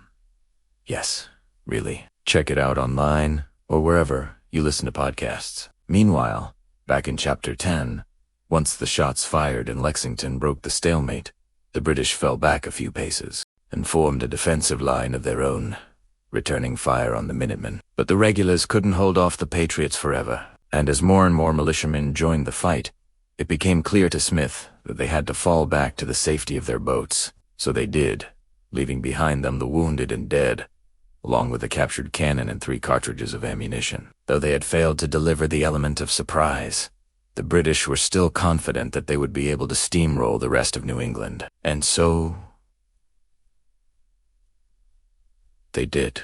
After burying the dead and taking care of the wounded, the British marched on to Concord, where they destroyed the majority of the colonial gunpowder stores at the North Bridge. From there, they returned to Boston, hoping to have things go more smoothly on their next attempt to seize the countryside. But even though they destroyed most of Concord's supplies, They hadn't stopped the flow of powder into New England altogether, and their actions at Lexington and Concord had done something the British never expected. It unified the colonies against them. Hi everyone, thanks for watching. If you enjoyed this episode, please consider supporting the channel on a crowdfunding platform. The link is in the description. Also, don't forget to check out my podcast, where the outcome of the American Revolution is changed every episode. I'll see you all again next time. Alright, welcome back to another episode. This is an early episode from Season 2, and it's called Chapter 11, Capture. Okay, so we left off in Chapter 10 with Revere on his way to Lexington, and Concord to warn the militia that the British were coming. He had dropped off the other riders at Newton and was now making his way north. And the last thing we saw was him seeing a British patrol and deciding to hide. So let's pick up right where we left off. Revere had seen the Redcoats approaching and had ducked into a farmer's yard. Now, remember, in this story, Revere isn't just some random guy. He's an artist. He is a silversmith. He's a political activist, but he is not a soldier, so he doesn't have any military training. He doesn't know what to do here, but he does see some options. There's some houses around, some barns, and he chooses to hide in a shed behind some hay. He's going to hide there until those British troops go by. And luckily for Paul Revere, they don't find him. But soon after they pass, he has gone nah sneak out of the shed, and then he has gone nah continue on his way to Lexington. Now, this is a good moment for us to take a quick break to thank today's sponsor, Wondrium. Have you ever been binge-watching something and then realized you've already watched every single episode? Well, that happened to me with the series in the American Revolution. It is a fantastic series, and it covers all sorts of things from the events leading up to the war all the way through the war itself, and then even into the period of the newly formed United States trying to find their footing as a new nation. If you like documentaries, if you like history, if you like the American Revolution, then you should definitely check out the series in the American Revolution on Wondrium. And you can watch all of that today because Wondrium has thousands of fascinating documentaries and non-fiction series, and they are constantly adding new stuff. You can learn about ancient Rome, the Middle Ages, medieval weaponry, the French Revolution, the Russian Revolution, the Civil War, World War II, modern conflicts. Basically anything to do with history you can find on Wondrium. They also have lots of stuff about science and nature, technology, music, art and literature, business and economics, psychology and philosophy. Basically, they have something for everyone, and with their new redesign, it's easier than ever to find something great to watch. Just type in a topic or a subject, see what comes up. You might find something completely new that you didn't even realize you were interested in. And when you watch on Wondrium, you're supporting educational creators because they are a partner-funded platform. That means they work directly with educational creators like me to bring you these amazing shows. So now, back to Chapter 11. As Revere makes his way up to Lexington, you need to remember, he's got a lot on his mind. He wants to get to Lexington, warn the militia, but he also knows that the British are probably looking for him. At these points, they know who he is. They know that he was one of the guys that helped organize the Boston Tea Party. They know that he was a member of the Sons of Liberty, so he is in some danger. Not only is he wanted for, trouble he caused with the British, but he's also carrying dispatches from Hancock and Adams. They don't want those documents falling into the hands of the British. So not only does he have to get to Lexington and warn the militia, he has to get back to Boston and get those documents back. And that's probably weighing pretty heavily on his mind as he moves forward. And again, we have to remember, he's not a trained soldier. He doesn't know what he's doing. He is just doing his best to try to keep a low profile and hopefully make it to Lexington before the British troops arrive. As he's riding, he actually does run into some British patrols. But luckily for Revere, they don't catch him. He manages to avoid them, but that does add to his stress level. He knows that it's just a matter of time before the British troops catch up to him. And really what's happening is that the British are actually looking for him. They know what he did. They know he's out there. They have actually sent out a party of about 30 men to go and look for him. So Revere isn't just narrowly avoiding the British. He is being actively. Revere decides that he needs to stop for a minute. He's been riding hard since he left Boston. He's been moving quickly. He needs to rest for a second. and he finds a house, and he ducks into the house. Now, the problem is that the homeowner, when he knocks on the door and says, "Hey, can I get some water for my horse?" The homeowner knows who Paul Revere is, and he knows that the British are looking for him. So the homeowner is like, "Yeah, I know who you are. I know what you're doing here. Come on in. I'm gonna help you." So the homeowner hides him in an upstairs room, and while Revere is in this upstairs room waiting for the coast to be clear, he is questioned by the British. The British show up, and they ask the homeowner, "Hey, have you seen this guy? We're looking for him." And the homeowner is like, no idea. And nope. And the British are suspicious because they know that Revere was in Boston. They know he's a member of the Sons of Liberty. They know that he was involved in the Boston Tea Party. So they're suspicious that he might be in the area, but they don't find him. So they leave, and Revere is able to escape. This is a dangerous moment for Revere. He almost gets caught. He almost gets captured. He almost gets killed. But he does escape. He does get away, and that means that the mission is still a go. He still has to get to Lexington. He still has to warn the militia. And despite everything that's happening, despite how tired he is, despite how hungry he is, despite the fact that he hasn't slept in a couple days, he still completes his mission. He still gets to Lexington. He still warns the militia. And honestly, that is an incredible feat. When you think about everything that he went through, the danger that he faced, the stress that he was under, the pressure that he was facing, he still got the job done. And that's an incredibly remarkable accomplishment. But our story is not over yet. Even though he warned the militia, even though he completed his mission, our story is not over because he's still not free yet. The British have not caught him. In fact, they're still looking for him, and we'll pick that up next time. Alright, so that brings us to the end of Chapter 11. That was Chapter 11, Capture. Now, remember, normally we would continue the story, but our story of Paul Revere and the Midnight Ride is actually at a pretty good stopping point here. It's a good place to stop. This is a good place to end the story. Remember, this was originally published in 1861. It wasn't part of a larger story. These were separate stories that were published individually. So, this could very easily be the ending of the story. But if you want to hear more, if you want to see what happens next, if you want to see how Revere escapes from the British, then you're gonna have to join us next week, because that is when we're gonna start Chapter 12, which is called The Escape. Now, this is your host. I'm here. And until next time, remember, you can find more information about Paul Revere and the Midnight Ride on our website. Also, if you enjoy this show and you want to help us make more episodes, then you can support us on Patreon. Otherwise, I'll see you next time. This is a book review of The Guns of August by Barbara W. Tuchman. This is Chapter 12, The Alarm Spreads. If you want to read along with me, the ebook is available at Project Gutenberg. Chapter 12 opens with the church bells ringing in France and Germany, and in some places the village drums beating as men ran through the countryside to sound the alarm in other villages. It was 4 o'clock in the morning when the first shots were fired at Leech by 5:30. The word had spread that the Germans were coming. In Paris, at a little after 6, Charles, the teenage son of the family living above the garage where Renault cars were being made, woke his father. "The Germans are coming," he said. "I just heard it on the wireless." His father went downstairs to rouse his 2 older boys who were working in the garage. They put on their uniforms, grabbed their rifles, and joined Charles upstairs to awaken the rest of the family. A normal day assembling automobiles had been transformed into an emergency mobilization.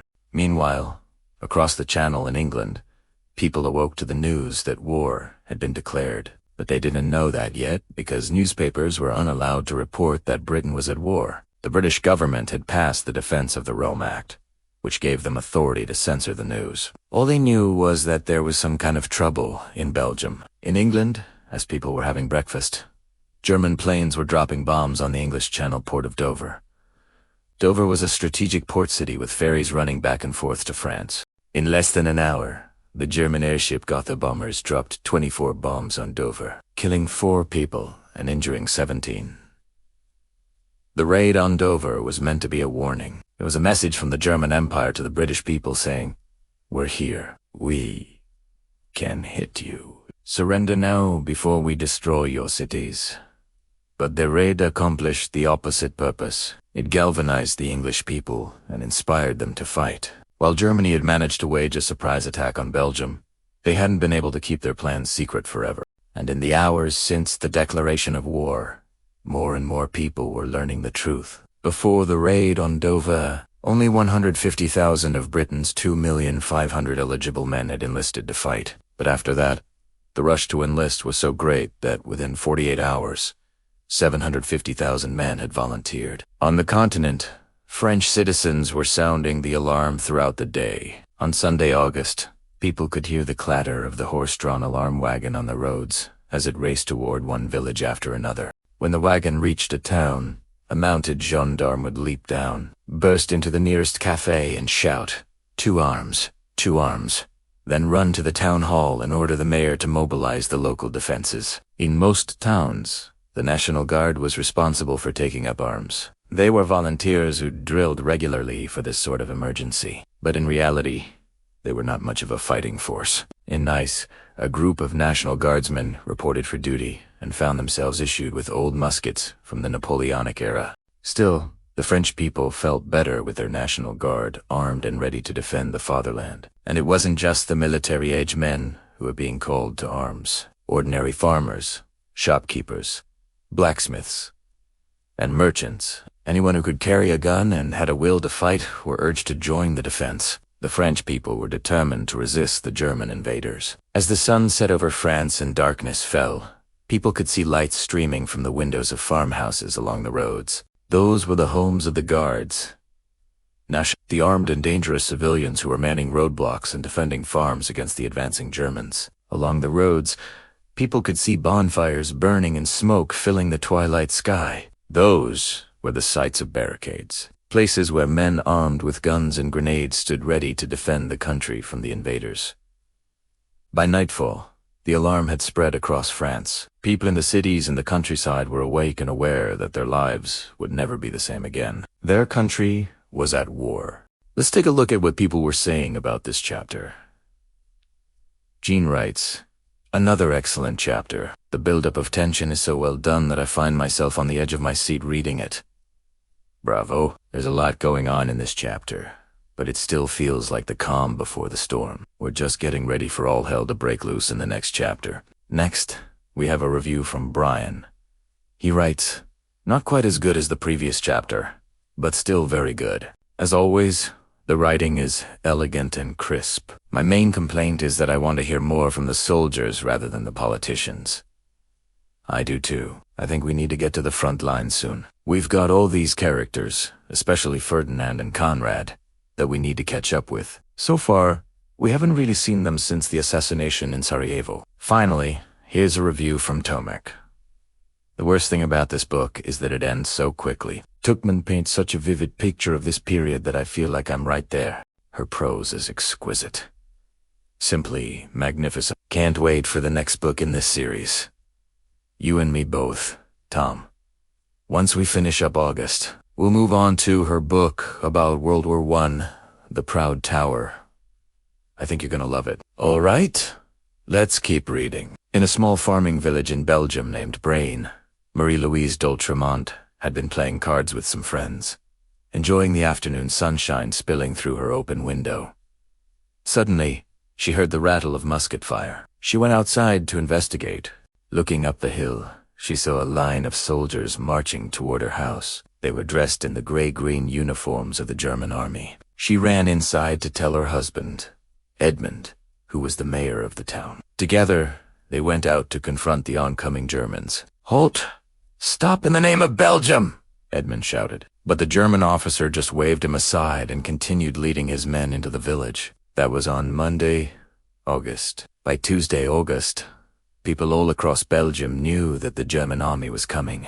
Some of them were hiding in the countryside. Others had fled across the border into Holland or France. But many of them were standing in the streets of their towns, waiting for the Germans to arrive.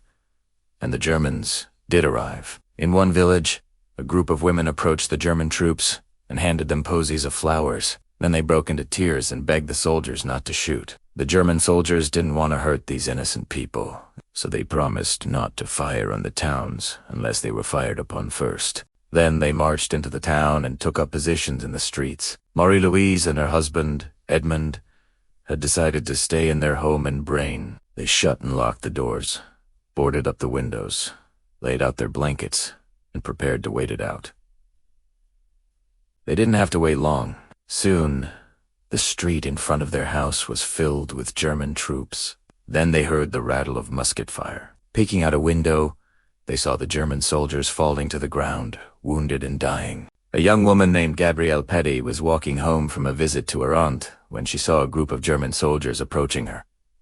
She turned and ran, but the soldiers were fast. They caught up with her and forced her off the road. Pointing a bayonet at her, they told her to walk in front of them as they marched through the town.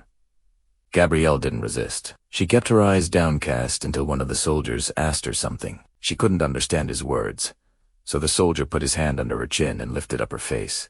"Are you afraid?" he asked her. Gabrielle shook her head. The soldier smiled and stepped aside to let her pass. Just then, a young girl came skipping down the street. She was humming a tune and seemed happy to be alive. The German soldiers stopped and stared at her. "Why aren't you afraid?" one of them asked. "Because I'm only a little girl," she replied. The soldiers didn't know what to say to that, so they let her pass and marched deeper into the town. Throughout Belgium, people were waiting. They were watching the German soldiers enter their towns and wondering what would happen next. What would the Germans do? Would they pillage and plunder? Would they kill them all? The people of Belgium could only wait and find out. And that's the end of Chapter 12. Join me next time when we read Chapter 13, The Wheels of War. If you want to read along with me, the ebook is available at Project Gutenberg. And if you enjoyed this reading, please consider subscribing. Thank you for listening. Chapter 13, Lexington. The first shots.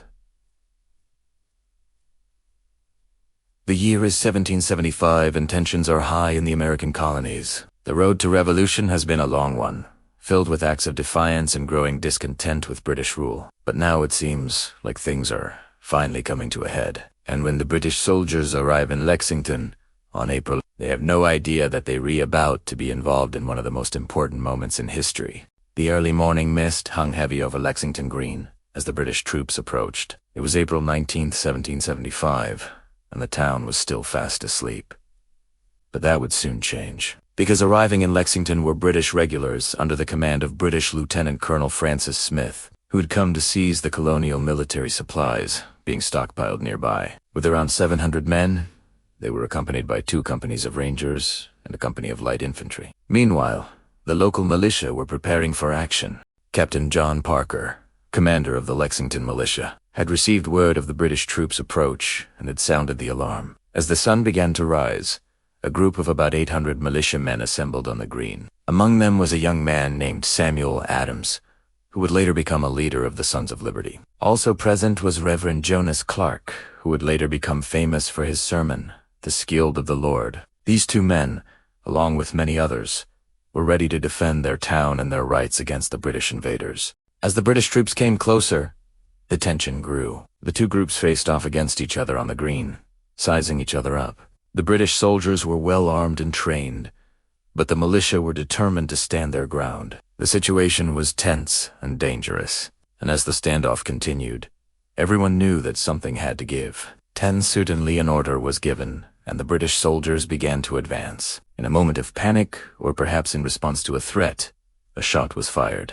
Then another, and soon the air was filled with the sound of gunfire. This was the moment that would change everything. The first shots of the Revolutionary War had been fired. This event, now known as the Battles of Lexington and Concord, would go down in history as a pivotal moment in the fight for American independence. The events that unfolded on this day would send shockwaves throughout the colonies and beyond, marking the beginning of a new era in world history. But what really happened next? How did these first shots change the course of history? And what was the true cost of this fateful encounter? To find out, we'll have to go back to that fateful day in 1775 and relive the events that unfolded in Lexington. But before we do that, If you're enjoying this video and want to help us reach more history lovers like yourself, please consider hitting the like button. Your support helps us continue producing quality historical content. So, thanks for your support.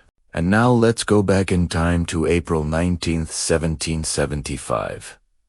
The year is 1775 and the American colonies are on the brink of revolution. For years, the colonists have been growing increasingly frustrated with British rule, and their resentment has been building. When the British government passed a series of restrictive laws, including the Stamp Act and the Townshend Acts, the colonists responded with protests and boycotts. The situation was tense, and the British authorities were concerned about the growing unrest. In an effort to assert their authority, the British government decided to send a group of soldiers to the colonies to restore order. Little did they know that this would only serve to further inflame the situation. The British troops arrived in Boston and were met with hostility from the local residents. The tension was palpable, and it was clear that the relationship between the colonies and the mother country was at a breaking point. As the situation continued to deteriorate, the British government became increasingly concerned about the safety of their troops. They feared that the colonists might resort to violence, and they wanted to send a message that they would not tolerate any acts of aggression. That is when the decision was made to send a group of soldiers to Lexington to seize a cache of colonial military supplies. On the night of April 18, 1775, British Lieutenant Colonel Francis Smith and his men set out from Boston on a mission to Lexington. They were accompanied by 2 companies of Rangers and a company of light infantry, bringing the total number of British troops to around 700 men. The troops were well armed and prepared for action, but they had no idea what they were up against. Meanwhile, in Lexington, the local militia were preparing for the British arrival. Captain John Parker, the commander of the Lexington militia, had received word of the British troops' approach and had sounded the alarm. By the time the sun rose the next morning, a group of about 800 militiamen had assembled on the town green. Among them were some of the most important figures in the fight for American independence, including Samuel Adams and John Hancock. The militia were armed and ready to defend their town and their rights against the British invaders. As the British troops approached, the tension mounted. Both sides were sizing each other up, ready to make their move. The British soldiers were well trained and disciplined, but the militia were fighting for their freedom and were fueled by an intense determination. The situation was tense and volatile, and it was clear that something had to give. Then Leon order was given, and the British soldiers began to advance. In a moment of panic, or perhaps in response to a perceived threat, a shot was fired, then another and another, and soon the air was filled with the sound of gunfire. The shot heard round the world had been fired, and the Revolutionary War had begun. As the smoke cleared, the true cost of the battle became apparent. For the British, it was a humiliating defeat. Despite their superior training and firepower, they had been driven back to Boston by the ragtag group of colonial militia. On the American side, there was cause for celebration. They had won their first victory in the fight for independence, and their spirits were high. But despite the American victory, the battles of Lexington and Concord had far-reaching consequences. The war for independence had officially begun, and there was no turning back. The events of that day would go down in history as a pivotal moment in the struggle for American freedom. In the aftermath of the battle, the British retreated to Boston, where they were besieged by the colonial militia. The fighting would continue for several months, until the British were forced to evacuate the city in March 1776. Throughout the siege, the Patriots demonstrated their determination and courage, ultimately winning the support of France and other European powers. With foreign aid and a growing sense of unity among the colonies, the Patriots were able to effectively fight the British and eventually win the war. The Declaration of Independence was signed on July 4th, 1776, and the United States was officially born. The legacy of the battles of Lexington and Concord can still be felt today. The story of the Minutemen who fought at Lexington Green has become a symbol of American patriotism and courage. And the words of the shot heard round the world have echoed throughout history as a call for freedom and independence. As we reflect on the events of April 19, 1775, we are reminded of the courage and determination of those who fought for our freedom. Their sacrifice and bravery paved the way for the United States to become the land of opportunity and democracy that it is today. So let us take a moment to remember the patriots who fought at Lexington and let us also take inspiration from their example as we strive to create a better future for ourselves and our nation. Thank you for watching. If you enjoyed this video and want to learn more about the American Revolution, be sure to check out our other videos on the topic. And don't forget to hit the subscribe button so you never miss an exciting episode. Thanks for watching. Alright, we're back in the saddle again with the American Revolution. This is Chapter 14, Concord and the Retreat. As always, you can find the book that this is based on down in the description below, along with some suggested reading if you want to dig into the topic more. And as always, thank you all so much for your support.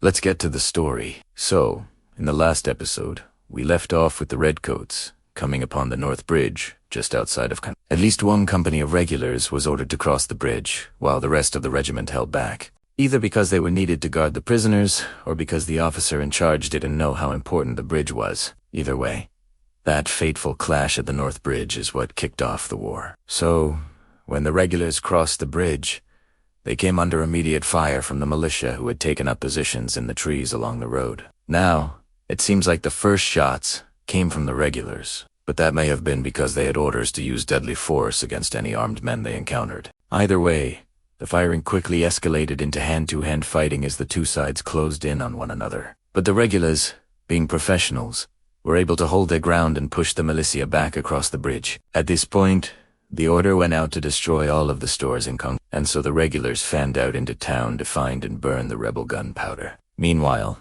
the militia reformed and fell back along the road to harass the Redcoats as they marched through the town. And though the British did manage to destroy a good portion of the colonial military supplies, the militia kept them under constant fire. And by the time the Redcoats had finished their errand in Concord, they had lost 6 men, killed and wounded, while the militia claimed 27 British soldiers killed and wounded.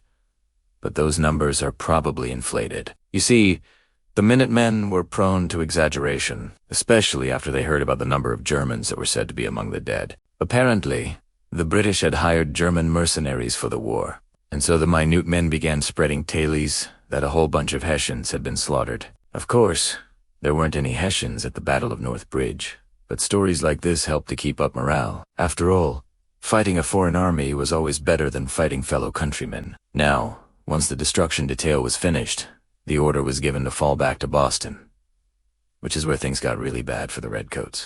As they started their long march home, they found themselves under fire from not only the militia along the road, but from the rooftops as well. See, every town and crossroads had a contingent of militia waiting to harass the British, and so the Redcoats were forced to stop again and again to fight their way forward. At one point, they even took up positions in a church, only to find themselves surrounded by armed rebels. They tried to parley, but the colonists refused to allow the British to surrender their weapons, and so the Redcoats were forced to fight their way out yet again. And this happened over and over again until they reached the Charles River.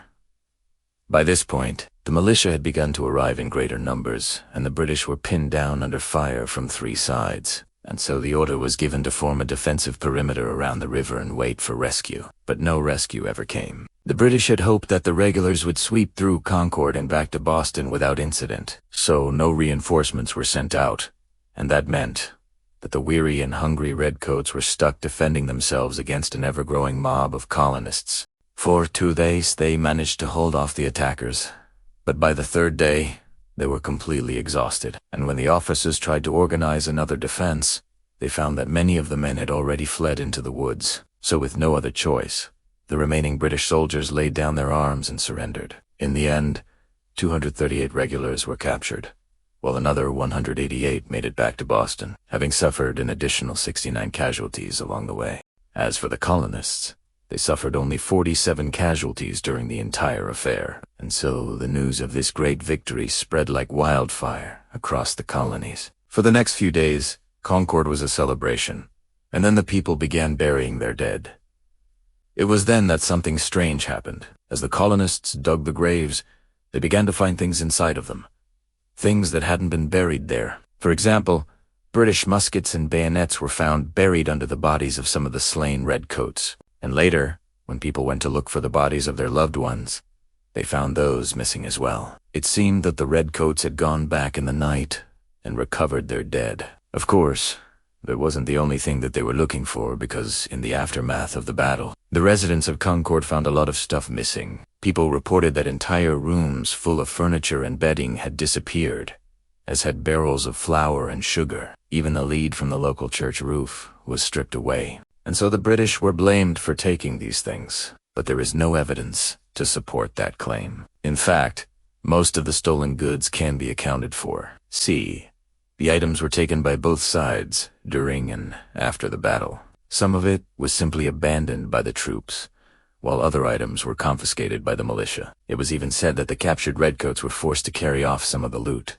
Regardless of how the goods were taken, it was clear that the colonists had won the battle, and that the Revolutionary War had begun.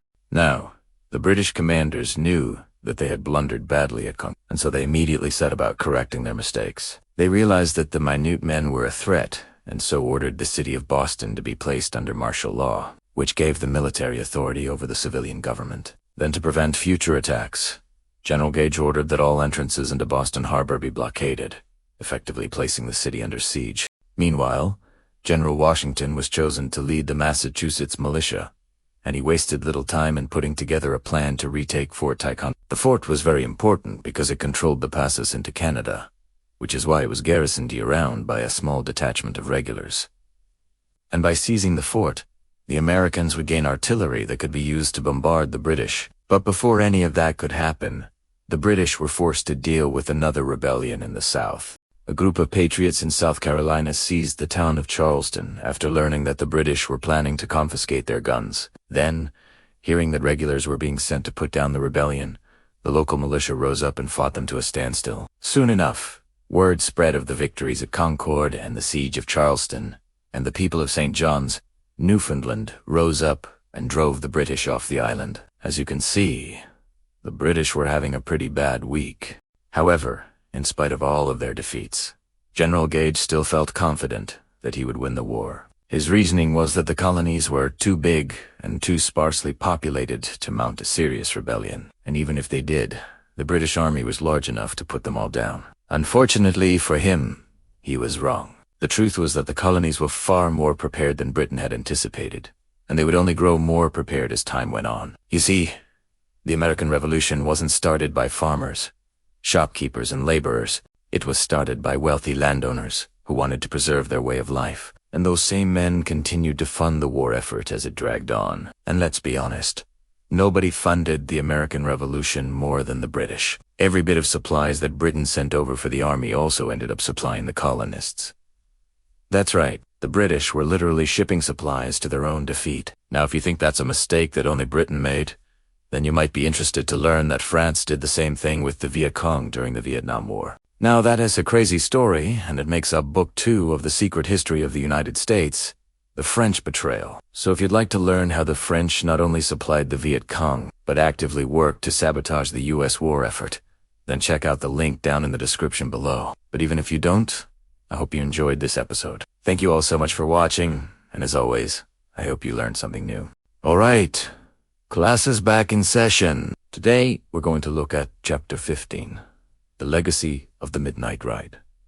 Now, if you've ever taken a course in American history or just know a lot about Paul Revere, S-Ride, then this chapter might seem like a little bit of a letdown. That's because by the time we get to this chapter, it has become a sort of universal symbol of American patriotism and courage. And what Foner does here is point out how that symbolic meaning was created for Revere S-Ride and why it has endured so long. Okay, so let's get into it. In the opening paragraph of the chapter, we see how the story of Revere S-Ride became immortalized through a poem written by a guy named Henry Wadsworth Longfellow. In 1860, Longfellow wrote a narrative poem called The Midnight Ride of Paul Revere. It wasn't the first poem written about the ride, but it was by far the most popular. In fact, it became such a sensation that an estimated 20 million copies were distributed throughout the United States. And today, Longfellow's poem is what most Americans associate with Paul Revere's ride. But as we saw from the previous chapters, Longfellow's poem was actually full of historical inaccuracies and dramatic embellishments. For example, according to Longfellow, Paul Revere was the only rider who set out that night to warn the countryside of the British advance, but as we know now, he was far from the only one. And in Longfellow's telling, the entire burden of the mission falls on Revere's shoulders. But again, that wasn't really the case. So why is this version of events stuck around so long? Well, there are a few reasons. First, we have to remember that the whole point of the poem was to celebrate American patriotism and courage. And for Longfellow, Paul Revere represented that ideal perfectly. He was a member of the Sons of Liberty and a well-known figure in Boston. He had already been celebrated in other poems and historical accounts. So for Longfellow, using Revere as his protagonist made perfect sense. Second, we have to understand the context in which he wrote the poem. This was right before the Civil War broke out, and the idea was to rally patriotic fervor among Northern Democrats and convince them to join the anti-slavery cause. Finally, we have to consider the form of the poem itself. These narrative poems, also known as epic measure poems, were very popular during the 19th century. They were meant to be memorized and recited. So for these reasons, Longfellow chose to focus on one man and exaggerated his role in order to make a stirring patriotic call to action. So what does this tell us about how Americans view their history? Well, it shows us that even the most famous stories can be based on inaccurate accounts. And it also shows us that we tend to remember history in terms of symbols and ideals rather than facts and figures. Now, this isn't necessarily a bad thing. In fact, it's part of what makes studying history so much fun. But it is important that we keep in mind that these symbols can sometimes distort our understanding of the past. As you continue studying U.S. history, you will find that there are a lot of these myths and legends that have become part of the national consciousness. And your job as a historian is to try and separate those myths from the reality of the past. One way you can do this is by asking questions like who benefits from a certain historical myth, and how might they have created it? Alright, let us go ahead and get into some of the key terms and concepts you need to know for this chapter. Now the first term is propaganda. Remember that propaganda is information that is used to promote a particular point of view, and it may or may not be true.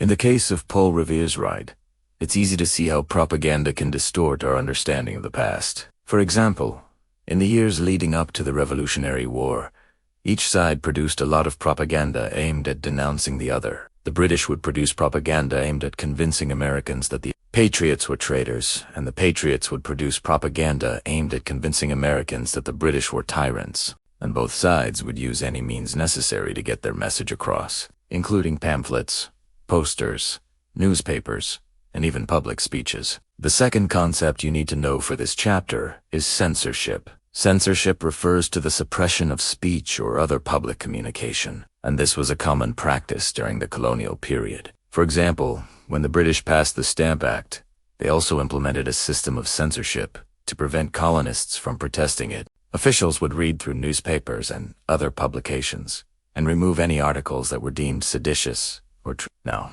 this wasn't always easy to do since colonists found ways to get around the censors, but it was still an effective way to limit the spread of dissenting opinions, and so the threat of censorship often prevented colonists from speaking out against the British. And finally, you need to know about the Committees of Correspondence. Now, these were groups formed in the 1770s by colonial leaders to communicate with each other and share information about British policies. They were an important part of the revolutionary effort because they allowed patriots to coordinate their activities across the colonies. But as the name suggests, the purpose of the committees was correspondence. They communicated with each other through letters, pamphlets, and other written materials. And so when Paul Revere returned to Boston after his midnight ride, he met with the Committee of Correspondence to share his experiences with other patriots. This allowed the committee to get an accurate account of what happened, and they could use that information to inform their future actions. So now, let's take a look at some primary sources from this chapter. This first one is from a letter written by Paul Revere after his ride. He writes,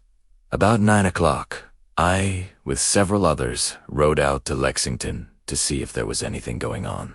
On our way, we heard that there was a regiment of troops coming out from Boston. Upon our arrival there, we found that Dr. Warren and Mr. P had been there before us. We all went to the meeting house and took posts in different parts of the town." And in this passage, Revere describes how he and several other men rode to Lexington to see what was going on. They heard that there was a regiment of troops coming out from Boston, but they didn't know exactly what was happening. When they arrived in Lexington, they found that Dr. Warren and Mr. P had already been there before them. And so they all went to the meeting house and stationed themselves in different parts of the town. Now, This source is important because it gives us an eyewitness account of what happened in Lexington on April 19, 1775. It also shows us that Revere wasn't the only person involved in this event. There were other men who rode to Lexington that night, and they all played a role in warning the townspeople of the British advance. Here's a second source for you to look at. This one is from a speech given by Samuel Adams on May 4, 1775. He says, "Friends, the people of Boston have been repeatedly alarmed by false reports of an intended attack on their city. The repeated falsehoods have been propagated by the enemies of America. Their object is to divide the councils of the colonies and to prevent that union which is so essential to our safety and happiness. It is hoped that the people will see through this wicked scheme and that the attempt to deceive will have the effect to unite them more closely together." And in this passage, Samuel Adams is addressing the people of Boston and trying to convince them that the recent alarms have been caused by British propaganda. He argues that the British have been spreading false reports of attacks in order to divide the colonies and prevent them from uniting against the British. And so he urges the people of Boston not to fall for these lies and to remain united against the British. This source is important because it gives us insight into the kind of propaganda that was being used during this time period. It also shows us how the colonists responded to the propaganda. And finally, it helps us understand the larger political context of the events that unfolded on April 19th, 1775. Alright, that's what you need to know for Chapter 15. Next up, we're going to look at Chapter 16, The New Republic, and we'll start looking at the real creation of the United States. If you want me to keep making these videos, then let me know by liking this video and subscribing to my channel. Alright? See you next time.